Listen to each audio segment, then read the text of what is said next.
أعوذ بالله من الشيطان الرجيم بسم الله الرحمن الرحيم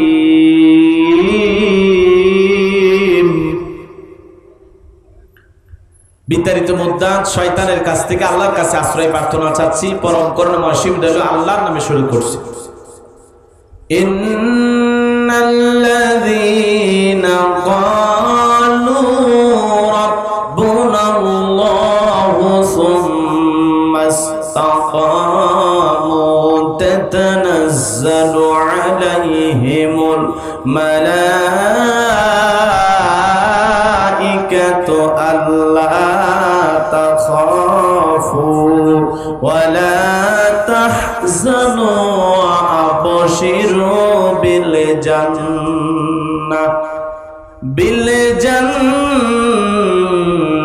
التي كنتم توعدون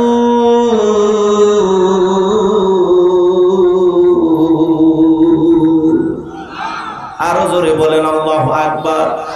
আল্লাহ রাব্বুল আলামিন বলেন ইন্নাল্লাযীনা ক্বালু রাব্বুনাল্লাহ, নিশ্চয়ই যারা বলে আমি তাদের রব। বলেন তো বাজান আমাদের রব কে?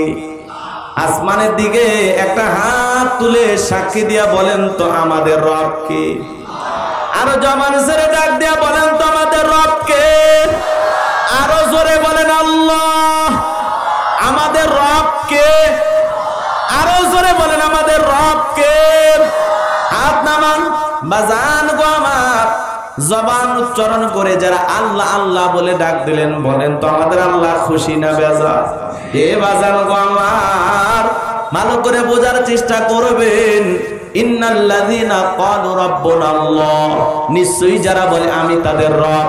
রূহের জগতে আল্লাহ রাব্বুল আলামিন আপনাকে আমাকে প্রশ্ন করে বলেছিলেন আনাস্তু বিরাব্বিকুম, আমি কি তোমাদের রব নই? আমরা সেদিন সবাই জবাব দিয়ে বলেছিলাম ক্বালু বালা, অবশ্যই আপনি আমাদের রব। এই পৃথিবীর ভূখণ্ডে আসার পর সর্বপ্রথম আল্লাহ রাব্বুল আলামিন যে ওহী নাজিল করলেন, ইকরা বিসমি রাব্বিকাল্লাযী খলাক, পড়ো তোমার রবের নামে যিনি তোমাদেরকে সৃষ্টি করেছেন। বলেন তো বাজান এই আয়াতের মধ্যে রব শব্দ আছে না নাই? আরো জোরে বলেন আছে না নাই? একটু আওয়াজ দেওয়া লাগবে, একটু আওয়াজ। পারবেন না ইনশাআল্লাহ? বলেন তো আমাদের রব কে? তাহলে রবের জ্ঞান শিক্ষা দেওয়া হয় কোথায়? স্কুল কলেজে নাকি মাদ্রাসায়? আরো জোরে বলেন। সন্তানকে যদি মানুষের মতো মানুষ বানাইতে চান, একজন আদর্শ পিতা যদি হতে চান, সন্তানকে দিন শিক্ষা দেওয়ার দরকার আছে না নাই? কোরআন সুন্নাহর জ্ঞান যদি না শেখে, ওই সন্তান কোনোদিন ভালো হতে পারবে না। কথা বলেন ঠিক কিনা? কোরআন সুন্নাহর জ্ঞান অবশ্যই তার দিলের ভিতরে থাকতে হবে। এরপরে ডাক্তার ইঞ্জিনিয়ার যা খুশি বানান, তাতে কোনো আপত্তি নাই। যে কথা বুঝাইতে চাচ্ছিলাম, সন্তানদেরকে আদব আলা আখলাক ওয়ালা চরিত্রবান বানাইতে চাইলে, ছোট ছোট বাচ্চাগুলো মাদ্রাসায় পড়াশোনা করে, কি সুন্দর ব্যবহার, বাবারেও সালাম দেয়, মারেও সালাম দেয়। কয়েকদিন মাদ্রাসায় পড়ে পেশাব করে কিভাবে ঢেলে কুলুপ ব্যবহার করা লাগবে তা পর্যন্ত জানে। অনেক ছেলে কলেজ ইউনিভার্সিটিতে পড়াশোনা করে, আছে না নাই? কলেজ ইউনিভার্সিটিতে পড়াশোনা করে বাজান, দেখবেন রাস্তার মধ্যে মোটরসাইকেল দাঁড় করায় দেয়, কুকুরের মতো দাঁড়িয়ে থেকে পেশাব করে, বসেও না, এরকম আছে না নাই? 30-40 বছর বয়স হয়ে গেছে, পেশাব করে ঢেলে কলপ ব্যবহার করে না, এরকম মানুষ আমাদের সমাজে আছে না নাই? কিন্তু একটা সন্তান 6-7 বছর বয়স মাদ্রাসায় পড়াশোনা করে, ওই 7-8 বছরের বাচ্চাটা পর্যন্ত দাঁড়িয়ে থেকে পেশাব করে না। হুজুর শিখাইছে দাঁড়িয়ে থেকে পেশাব করলে, এই পেশাব থেকে পবিত্রতা অর্জন না করতে পারলে, অনেক মানুষকে পেশাব থেকে পবিত্র না হওয়ার কারণে জাহান্নামের শাস্তি ভোগ করা লাগবে। হুজুরের কাছে এই হাদিস শোনার পর, এই আলোচনা শোনার পর, ওই ছোট্ট বাচ্চার অন্তরের ভিতরে ভয় ঢুকে গেছে। ওই ছেলেটার 7-8 বছর, 6-7 বছর বয়স, এরপরে দাঁড়িয়ে থেকে পেশাব করে না, আদবের সহিত বৈশা থেকে পেশাব করে। কথা বলেন ঠিক কিনা?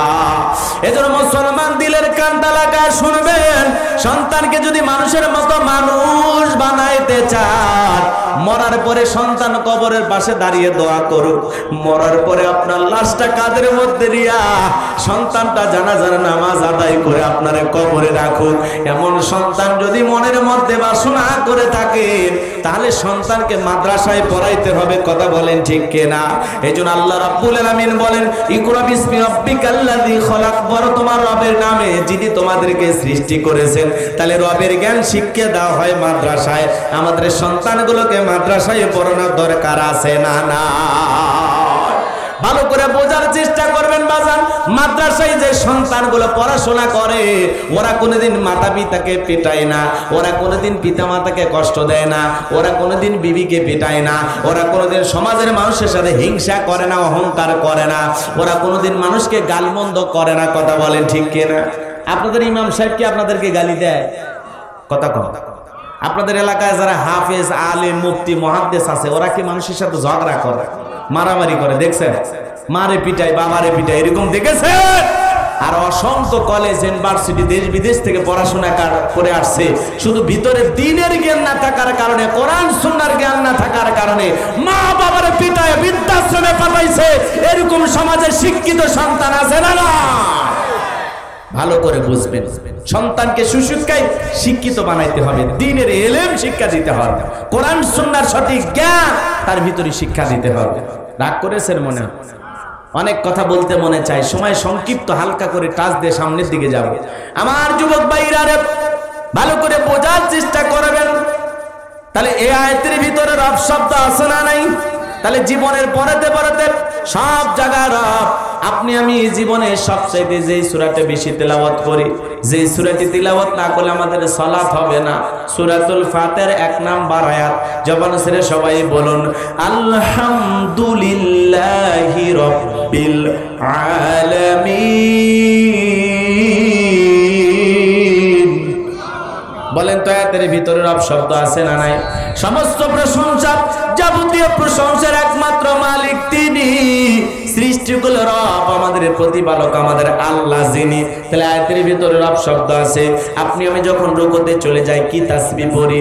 সুবহান রাব্বিয়াল, কথা কোন না, সুবহান রাব্বিয়াল আযীম, সুবহান রাব্বিয়াল আযীম, রব শব্দ আছে না নাই? এরপরে আপনি আমি যখন রুকু দিকে দাঁড়াইলাম কি বললাম? রব্বানা লাকাল হামদ, রব শব্দ আছে না নাই? এরপরে আপনি আমি যখন সিজদায় চলে গেলাম কি তাসবিহ বললাম?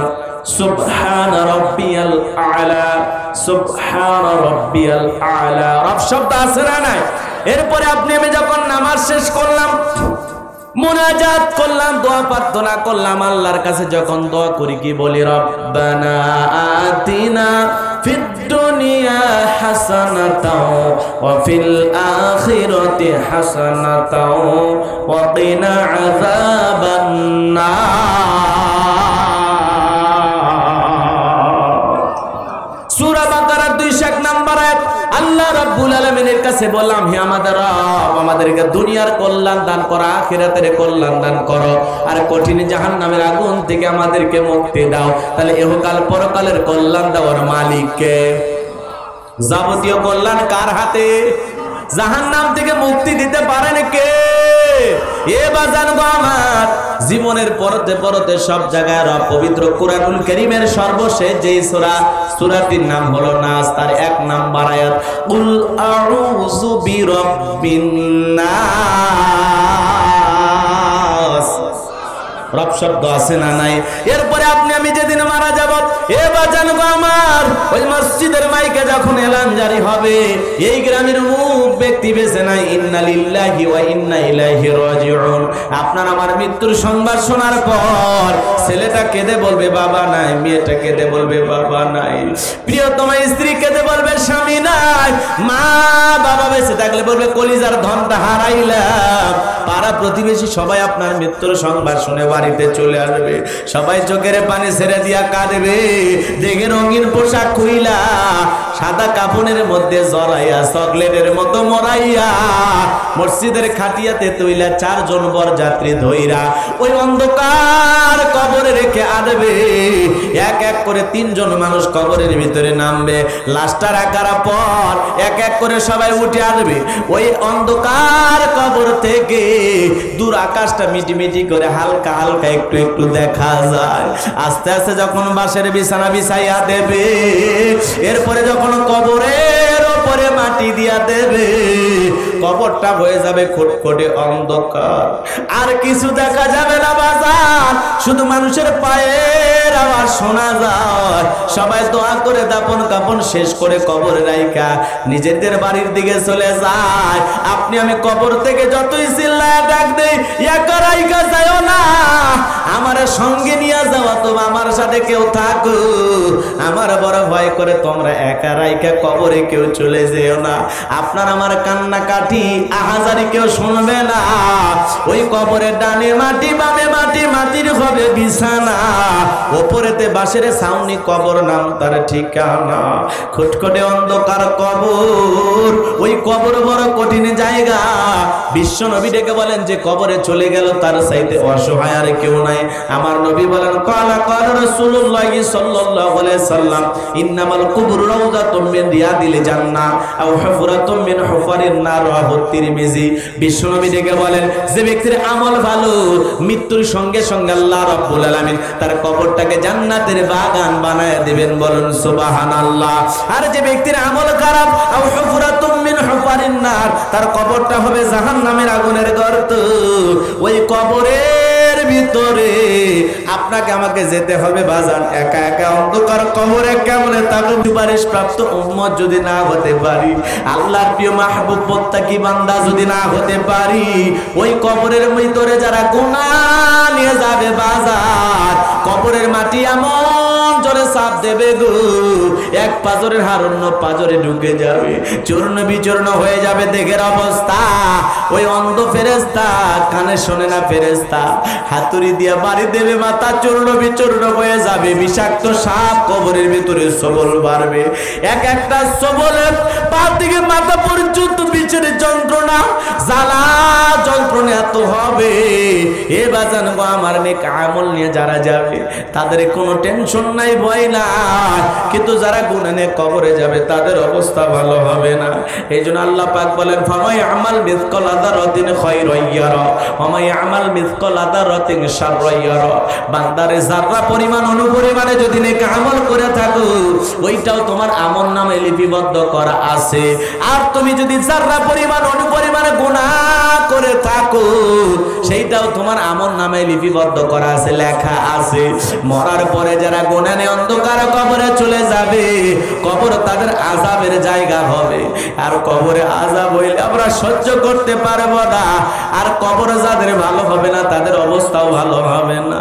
নবীর সাহাবী ওসমান কবর থেকে কান্না করতেন। সাহাবায়ে کرام জিজ্ঞাসা করতেন, ভাই ওসমান তুমি কেন কান্না করো? হযরত ওসমান দেখে বলে কবরগুলো প্রত্যেকটা মানুষের প্রথম মঞ্জিল, প্রথম ঘাঁটি, প্রথম স্টেশন। এই কবরে তিনটা প্রশ্ন করা হবে। এই তিনটা প্রশ্নের সঠিক জবাব যে দিতে পারবে, সঠিক উত্তর যে দিতে পারবে, তার মিজান ফুলসিরাতে আর কোনো টেনশন নাই। আর যে কবরে তিনটা প্রশ্নের উত্তর সঠিকভাবে দিতে পারবে না, তার আর বাঁচার কোনো উপায় নাই। এই জন্য ওসমানের মতো সাহাবী, জান্নাতের সার্টিফিকেট প্রাপ্ত সাহাবী, কবর দেখেও কান্না করতেন। কবর দেখে আমাদের ভয় করার দরকার আছে না? না। ওই জাহান্নামের আগুন থেকে বাঁচার জন্য ভয় করার দরকার আছে না? নাই। এই রোদের তাপ সহ্য হয় না, বাড়িতে ফ্যানের ব্যবস্থা, এসির ব্যবস্থা, আহারে এক বেলা দুই বেলা কারেন্ট না থাকলে শরীরে কাপড় রাখতে পারি না। কিন্তু এই জাহান্নামের আগুন, যে আগুনকে আল্লাহ পাক হাজার হাজার বছর জ্বালায়া রাখছে, ইয়াউমা তাকাল্লাবু উজুহুহুম ফিন্নার, জাহান্নামের আগুন দিয়া মানুষের মুখমণ্ডলগুলোকে পোড়ায়া ওলট পালট করে ফেলা হবে। এ বাজান গো আমার, ওই জাহান্নাম বড় কঠিন জায়গা। ইন্নাহা সাআত মুস্তাকাররা মুকামা। ওই জাহান্নামের আযাব বড় কঠিন। ওই জাহান্নাম একটা নিকৃষ্ট আবাসস্থল, ওইটা শান্তির জায়গা না, যন্ত্রণার জায়গা, কষ্টের জায়গা। এত কষ্ট, এত যন্ত্রণা ওই জাহান্নামের ভিতরে দেওয়া হবে। এ বাজান গো আমার, সহ্য করার ক্ষমতা আপনার আমার নাই। এজন্য এই জাহান্নাম থেকে বাঁচার জন্য আমাদের নেক আমল করার দরকার আছে না? নাই। জীবনের সমস্ত গুনার পথ থেকে আল্লাহর দিকে ফিরে আসার দরকার আছে না? নাই।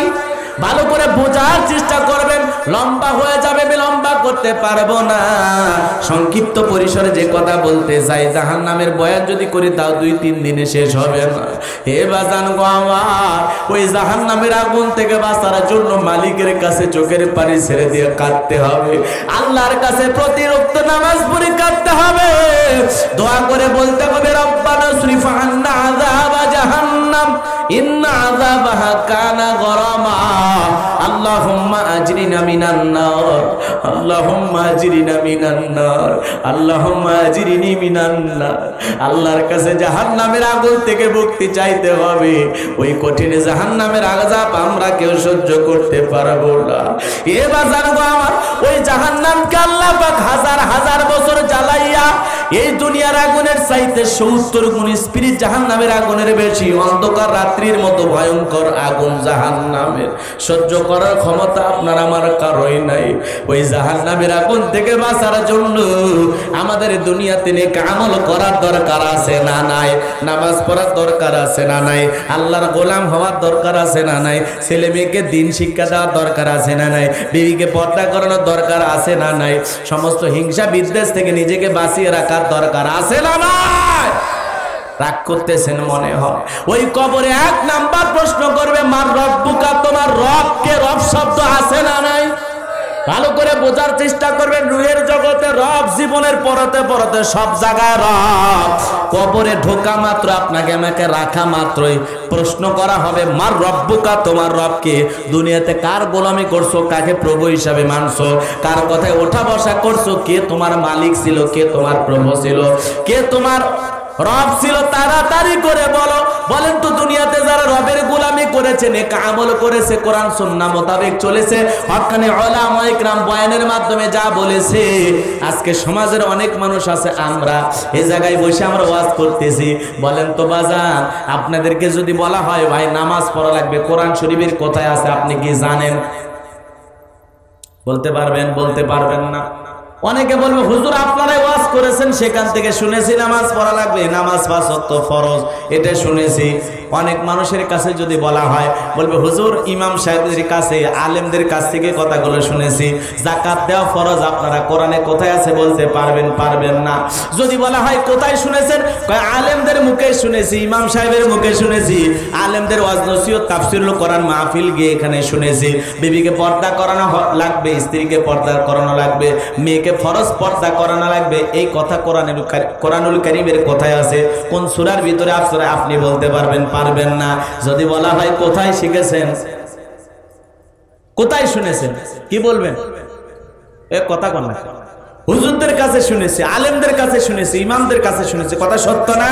তার মানে এই দেশের মানুষ হক্কানি উলামা ইকরামদের ওয়াজ নসিহতের মাধ্যমে এই কথাগুলো জানতে পেরেছে।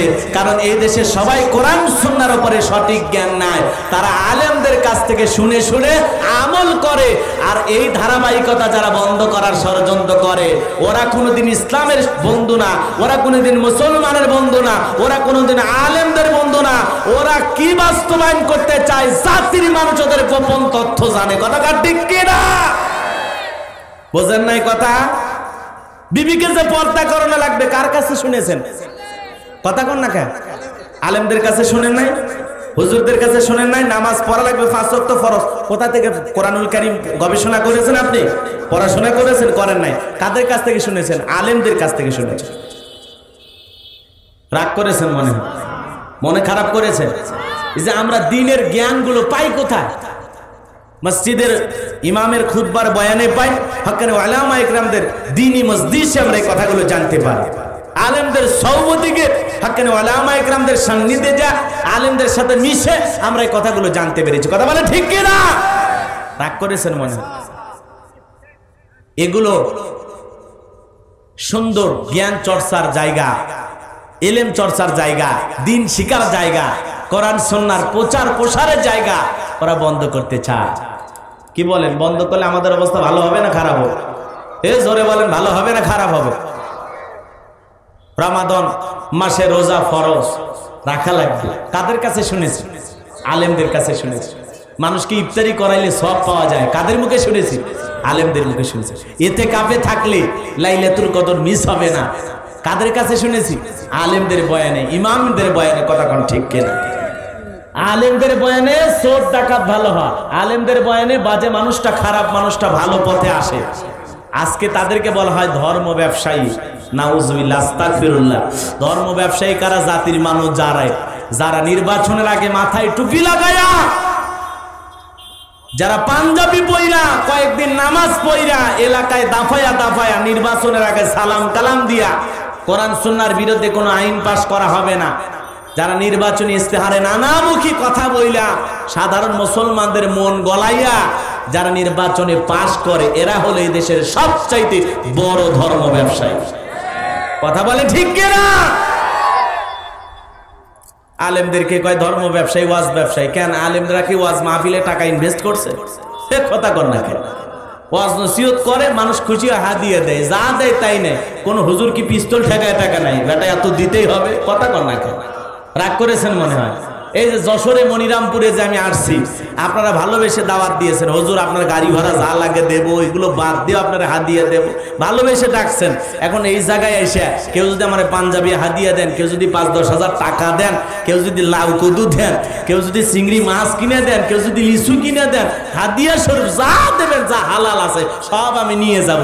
এখন এইটা দেখে তুরিন আফরোজ যদি রাগ করে, এইটা দেখে যদি মানিক সাহেব রাগ করে, তাহলে তো আমাদের করার কিছু নাই। কথা ঠিক কিনা? কারণ ওনারা তো কোটি কোটি টাকা এদিক সেদিক করছে। কথা কর না কেন? দুর্নীতিবাজদের তালিকা করেন, যারা দেশের টাকা বিদেশে পাচার করছে। এদেশে একজন আলেমও খুঁজে পাওয়া যাবে না যে আলেম শত শত হাজার হাজার কোটি টাকা দুর্নীতি করে বিদেশে পাচার করছে। বলেন তো বাংলাদেশের কোন হুজুরের বাড়ি বিদেশ আছে? কথা কর না কেন? বিদেশে বাড়ি তো দূরের কথা, দেশে তো ভালো একটা হুজুরের বাড়ি নাই। কথা কর। আর কার বিরুদ্ধে কি কয়? তার মানে বোঝেন না আপনারা?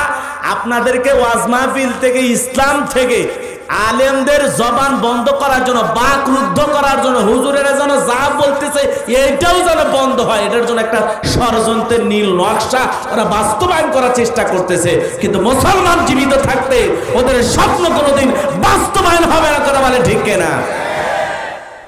কি বুদ্ধি! রাগ করেছেন? সত্যি সত্যি যদি কেউ অপরাধ করে বিচার করেন। আলেমেরা ওয়াজ মাহফিলে এসে দুইটা হাসির কথা বলছে, এইটা নিয়ে ওদের বাইজে যায়। কেন? সিনেমার মাধ্যমে হাসির কথা বলে, নাটকের মাধ্যমে হাসির কথা বলে, অশ্লীলতার দিকে দাঁড়ায়। নাটক সিনেমা দেখা মানুষ ধর্ষণ শিখতেছে, প্রেম প্রীতি শিখতেছে, যুব সমাজ নিশার দিকে যাচ্ছে। এগুলো বন্ধ করেন না। আলেমদের ওয়াজ শুনে, নসিহত শুনে, বয়ান শুনে যুবকেরা ভালো হয়। নাটক সিনেমা বাদ দিয়ে আলেমদের কথা শোনার জন্য ঘন্টার পর ঘন্টা বসে থাকে। ওরা জাতিকে বুঝাইতে চায় কি এমন মধুর কথা বলে, কি এমন কথা বলে, এই লক্ষ লক্ষ মানুষ এক জায়গায় হয়। ওরা বোঝে না যে এই মধু এই পৃথিবীর জমিনে আল্লাহ তাআলা পাঠাইছেন। কথা ঠিক কিনা? এই কোরআনের আকর্ষণ থেকে, হাক্কানি উলামা ইকরামদের বয়ান থেকে, দ্বীনের মজলিস থেকে মানুষকে কখনো ওরা বিচ্ছিন্ন করতে পারবে না। কথা বলেন ঠিক কিনা? কি মন খারাপ? রাগ কইরেন না। বলেন তো আপনারা, যদি কেউ বলে মসজিদে যাওয়া যাবে না, যাবেন? বন্ধ করবেন? বন্ধ করবেন যাওয়া? যদি বলে ওয়াজ মাহফিলে যাওয়া যাবে না, বন্ধ করবেন? দ্বীনের কথা বন্ধ করা যাবে না। ইউটিউবের মাধ্যমে আলেমদের কথা শুনে এইরকম ওয়াজ মাহফিলে আইসে আমরা দ্বীনের কিছু কথা শুনে আমাদের আমলের পরিবর্তন হচ্ছে। কথা বল ঠিক কেন? আমাদের জীবন সুন্দর হচ্ছে। অসংখ্য মানুষ আলেমদের ওয়াজ শুনে জীবন পরিবর্তন হয়েছে না ভাই? আমাকে ফোন দিয়ে অনেক মানুষ বলে, আমার মতো নগণ্য মানুষের কথা শুনে অনেক মানুষ নামাজি হয়েছে, পর্দা করে, মা বোনের স্টার জলসা, জি বাংলা বাদ দিয়েছে। এরকম ঘটনা আছে না? না জোরে বলেন আছে না? অনেক মানুষ ফোন দিয়েছে। এমনকি লন্ডনের একজন প্রবাসী ভাই আমার কাছে ফোন দিয়ে বলেছে, হুজুর আমার স্ত্রী এই দেশে আইসা যেভাবে চলাফেরা করতো, আপনারা কি বলবো, আস্তাগফিরুল্লাহ নাউজুবিল্লাহ বলা যায় না, তবে এতটুকু বলতেছে আপনারা বয়ান কয়েকদিন শোনার পরে আমার স্ত্রী এখন সুন্দর পোশাক পরে, পর্দা করে, সঠিকভাবে চলার চেষ্টা করে, আমার সাথে ভালো ব্যবহার করে, আলহামদুলিল্লাহ বলেন। এই জন্য উলামা ইকরামদের দ্বীনের বয়ান শুনে অনেক মানুষের পরিবর্তন হয়েছে। আমার রংপুর মিঠাপুকুরের একটা যুবক, আহারে যে ছেলেটা গাঁজা খাইতো, মদ খাইতো, হাজার হাজার টাকা নষ্ট করেছে, সেই যুবকটা বয়ান শুনে এখন মুখে দাড়ি রেখেছে, ছোট্ট একটা চায়ের দোকান দিয়ে জীবন যাপন করতেছে। আল্লাহু আকবার বলে। এজন্য আলেমদের কথা শুনে কত অসভ্য অভদ্র যুবকগুলো ভালো হয়ে যাচ্ছে, কথা কোন ঠিক কিনা? এই জন্য আলেমদের যারা বিপক্ষে অবস্থান নিয়েছে ওদের পরিণতি ভালো হবে। ওদের বিচার দুনিয়ার জমিনে না হলে আখিরাতে বিচার করবেন কে? আরো জোরে বলেন কে? আমার যুবক ভাইরা রে, অনেক কথা বলার ছিল, লম্বা হয়ে যাবে, লম্বা করতে পারবো না। যেটুকু আমি বলতে চাচ্ছিলাম, তাহলে কবরে 1 নাম্বার প্রশ্ন, মার রব্বুকা, তোমার রব কে? এই মিডিয়ার ভাইরা, এগুলো তো আবার কাটসাট করে না, এগুলো না বাদ দিই, যা বলতেছি বাদ দেন, দিয়ে খালি সঠিকটা দেবেন, বুঝেন নাই? আবার যদি এই হেডলাইনে দেন এই কি বললেন অমুক অমুককে নিয়ে, তাহলে আবার সমস্যা। আল্লাহর দোহাই লাগে একটু বন্ধ করে, কারণ এত প্রচার আর লাগবে না, যা হচ্ছে হয়ে যাবে। মাঠের কথা মাঠেই থাকে, যেটা সঠিক দিলে কোনো ক্ষতি হবে না সেটুকু দেন। আর কোন ইউটিউবার যদি নারীদের ছবি লাগান, আল্লাহর হস্তে, আল্লাহ যেন আপনার হেদায়েত দেয়, সঠিক পথে আসেন ভাই, খবরদার এগুলো কইরেন না। এগুলো করাতে আরো বেশি সমালোচনা হচ্ছে, খুব সমালোচনা হচ্ছে। এই জন্য একটু ওয়েটিং এ থাকেন, একটু ধীরস্থির ভাবে থাকেন, সঠিকভাবে কাজগুলো করেন। দিনের দায়ীদের সম্মান ক্ষুণ্ণ হয়, আলেমদের সম্মান ক্ষুণ্ণ হয়, এগুলো প্রচার প্রসার থেকে বন্ধ করেন। কয়টা টাকার জন্য একটা আলেমকে একেবারে টেনে নামাচ্ছেন, একজন নারীর সাথে মুখোমুখি হাসি খিলখিল ছবি দিয়ে, মানে যা করতেছেন ভাই, কয়টা টাকা? এই টাকা ছাড়াও আপনার পরিবার চলে। এই জন্য আল্লাহর রাস্তায় ইউটিউবার ভাইদের প্রতি অনুরোধ, এখন অবস্থা ভালো না, সঠিক কথাগুলো প্রচার করা, সঠিক কথা। আপনার কাছে যেটা ভুল মনে হবে সেটা দিন না, কারণ একটা মানুষ কথা বলতে গিয়ে স্লিপ অফ টান হতে পারে, কম বেশি হয়ে যেতে পারে, 2 ঘন্টা আলোচনার মধ্যে একটা ভুল কথা বের হতে পারে, মনের অজান্তে ভুল হতে পারে। এই জন্য আল্লাহ আমাকে ক্ষমা করবেন, আপনারা বিরত থাকবেন এগুলো থেকে। আজকে ভুলগুলো প্রচার করে, এই যে একটা মিডিয়া আছে, এক মাহফিলে যায়, একটু কালেমা পড়ার অভিনয় করে, কালেমা বলি বুঝাই দিয়েছি, ও আমারে বুঝাইতেছে, গোলাম রব্বানী মাহফিলে এসে ঘুমাইতেছেন, কুমুটি খেপে গেছে। এই সাতক্ষীরা যশোরের এক মিডিয়া ছাড়িয়ে গেছে, কি শয়তান চিন্তা করছে। এগুলো করা যাবে? হুজুর এসে মাহফিলে ঘুমায়, হ্যাঁ, আমি যদি মাইক বাদ দিয়ে জায়গায় ঘুমায়, আপনারা কি করবেন? আদর করবেন? বসে থাকবেন না বাড়ি চলে যাবেন? এগুলো অপপ্রচার থেকে বিরত রাখা যাবে। এক জায়গায় ওয়াজ করতে করতে বাম হাত দিয়ে গিলাসে, মানে মনের অজান্তে পানি খাইছি, গোলাম রব্বানী কোন হাতে পানি খাইলেন দেখুন ভিডিও। কি শয়তান চিন্তা করছেন? এগুলো অপপ্রচার কইরা আলেমদের সম্মান ক্ষুণ্ণ করতেছে, কথা কোন ঠিক কিনা? এই জন্য ভাই, এমনি আমাদের শত্রুর অভাব নাই, শত্রুতা করতেছে, করুক, সমস্যা নাই। যুগে যুগে বাতিলেরা হকের পক্ষে শত্রুতা করেছে, কথা বলেন ঠিক কিনা? হকের বিরোধিতা করেছে, এ যুগে করবে। মুসার জামানায় ফেরাউন ছিল, কথা কোন ঠিক কিনা? সে কথাটা বলবো, এই যে এসে গেছে মূল জায়গায়, একটু খেয়াল করে শুনবেন, একটু লম্বা আলোচনা হবে না, একেবারে সংক্ষিপ্ত পরিসরে যে কথাগুলো না বললেই নয় সেগুলো বলতেছে। তাহলে কবরের 1 নাম্বার প্রশ্ন, মার রব্বুকা, তোমার রবকে? দুনিয়াতে যারা রবের গোলামি করেছে, আল্লাহর ইবাদত করেছে, যারা কোরআন সুন্নাহ মোতাবেক জীবন যাপন করেছে, আল্লাহ রাব্বুল আলামিনের বিধান লঙ্ঘন করে নাই, তারা বলতে পারবে রব্বি আল্লাহ। আল্লাহর খাঁটি মুত্তাকি মুমিন বান্দারা কবরে প্রশ্নের উত্তর দিতে পারবে, তারা বলবে রব্বি আল্লাহ, রব্বি আল্লাহ, আমার রব আমার আল্লাহ। আর যারা মুমিন নয়, মুত্তাকি নয়, যারা দিন বোঝে না, ইসলাম বোঝে না, কোরআন সুন্নাহ মানে নাই, তারা কি বলতে পারবে? জোরে বলেন পারবে? এ বাজান গো আমার, তাহলে রুহের জগতের রব, জীবনের পরত রব, কবরের 1 নাম্বার প্রশ্ন রব। তাহলে আপনাদের উদ্দেশ্যে বলতে চাই, এই পৃথিবীর ভূখণ্ডে আল্লাহ রাব্বুল আলামিন অনেক মানুষকে পাওয়ার রাজত্ব ক্ষমতা দিয়েছে। ওই মানুষগুলো যখন পাওয়ার রাজত্ব ক্ষমতা পায়, নিজেকে রব বলে দাবি করেছিল, আনা রব্বুকুমুল আলা, আমি বড় খোদা, আমি বড় রব, আমি বড় প্রভু। জোরে কন্যা উযুবিল্লাহ। এরকম একজন জালেম কাফের পৃথিবীর ক্ষমতার চেয়ারে বসেছিল। ওই জালেম কাফেরের নাম হলো কাবুস নামের ফেরাউন। তাকে বলকিয়াও বলা হয়, কিপ্তিদের তরফ থেকে নাম ছিল রামশিস। এ ছিল একটা ভবঘুরে যুবক, এলাকায় কোনো কাজকর্ম নাই। বাল্যকালের বন্ধু হামানকে নিয়ে মিশরে চলে গেল। মিশরে যাওয়ার পর সর্বপ্রথম হলো তরমুজের ক্ষেতের লেবার। কিসের লেবার? তরমুজ বোঝেন তো? তরমুজের ক্ষেতের লেবার। ওই জায়গায় কিছুদিন চাকরি করার পর এগুলো দিয়ে তার পড়তা হয় না, দিনকাল ভালো যায় না, এই টাকা দিয়ে বড় হওয়া যাবে না। তখন শুনতে পাইলো ওই দেশে একজন সরকারি গোরস্থানের দারোয়ান লাগবে, ইন্টারভিউ চলতেছে চাকরি দেওয়ার আগে। এবার জানবো আমার ওই লাইনের মধ্যে কাবুস নামের ফিরাউন দাঁড়ায় গেছে। বাদশার সামনে যখন হাজির হয়ে গেছে এমন মিষ্টি কথা বলেছে, বাদশা গো বিদেশ থেকে আপনার দেশে আসছি, অনেক বড় আশা নিয়ে আসছি, আপনার চাইতে ভালো মানুষ হয় না, অনেক গুণগান আপনার শুনেছি, আসলে আপনি একজন ভালো মানুষ, এই গোরস্থানের চাকরিটা যদি আমার দেন আমি বড় উপকৃত হইব। কথায় আছে দুষ্ট লোকের মিষ্টি কথা। এইবার আমার ভাইরা ওই বাদশার কাবুস নামের ফিরাউনের কথাগুলো এত ভালো লাগলো, বললো ইন্টারভিউ বন্ধ কর, গোরস্থানে দারোয়ানের চাকরি আমি এই ছেলেটাকে দিয়ে দিলাম। এইবার কাবুস নামের ফিরাউন হয়ে গেল মিশরের সরকারি গোরস্থানের দারোয়ান। চিন্তা করলে এখানে চাকরি করব, বাদশা প্রতি মাসে বেতন দিবে ঠিক আছে, কিন্তু এই সামান্য বেতন দিয়ে তো বড় কিছু করা যাবে না, তাহলে কি করা যায়, তোমরা যারা গোরস্থানে লাশ দাফন করবা লাশ প্রতি একটা করে দিরহাম আমারে দেওয়াই লাগবে, না দিলে আমি লাশ দাফন করতে দেব না। এ বাজান গো আমার ভালো করে বোঝার চেষ্টা করবেন। জনগণ চিন্তায় পড়ে গেল, একটা দিরহামের জন্য বাদশার দরবারে যদি বিচার দিতে যায় লাশ পয়সা গলে শেষ হয়ে যাবে, অতএব একটা দিরহাম যদি পায় ছেলেটাই পাক। এই কথা বলে একটা করে দিরহাম ঘুষ খাওয়া শুরু হলো।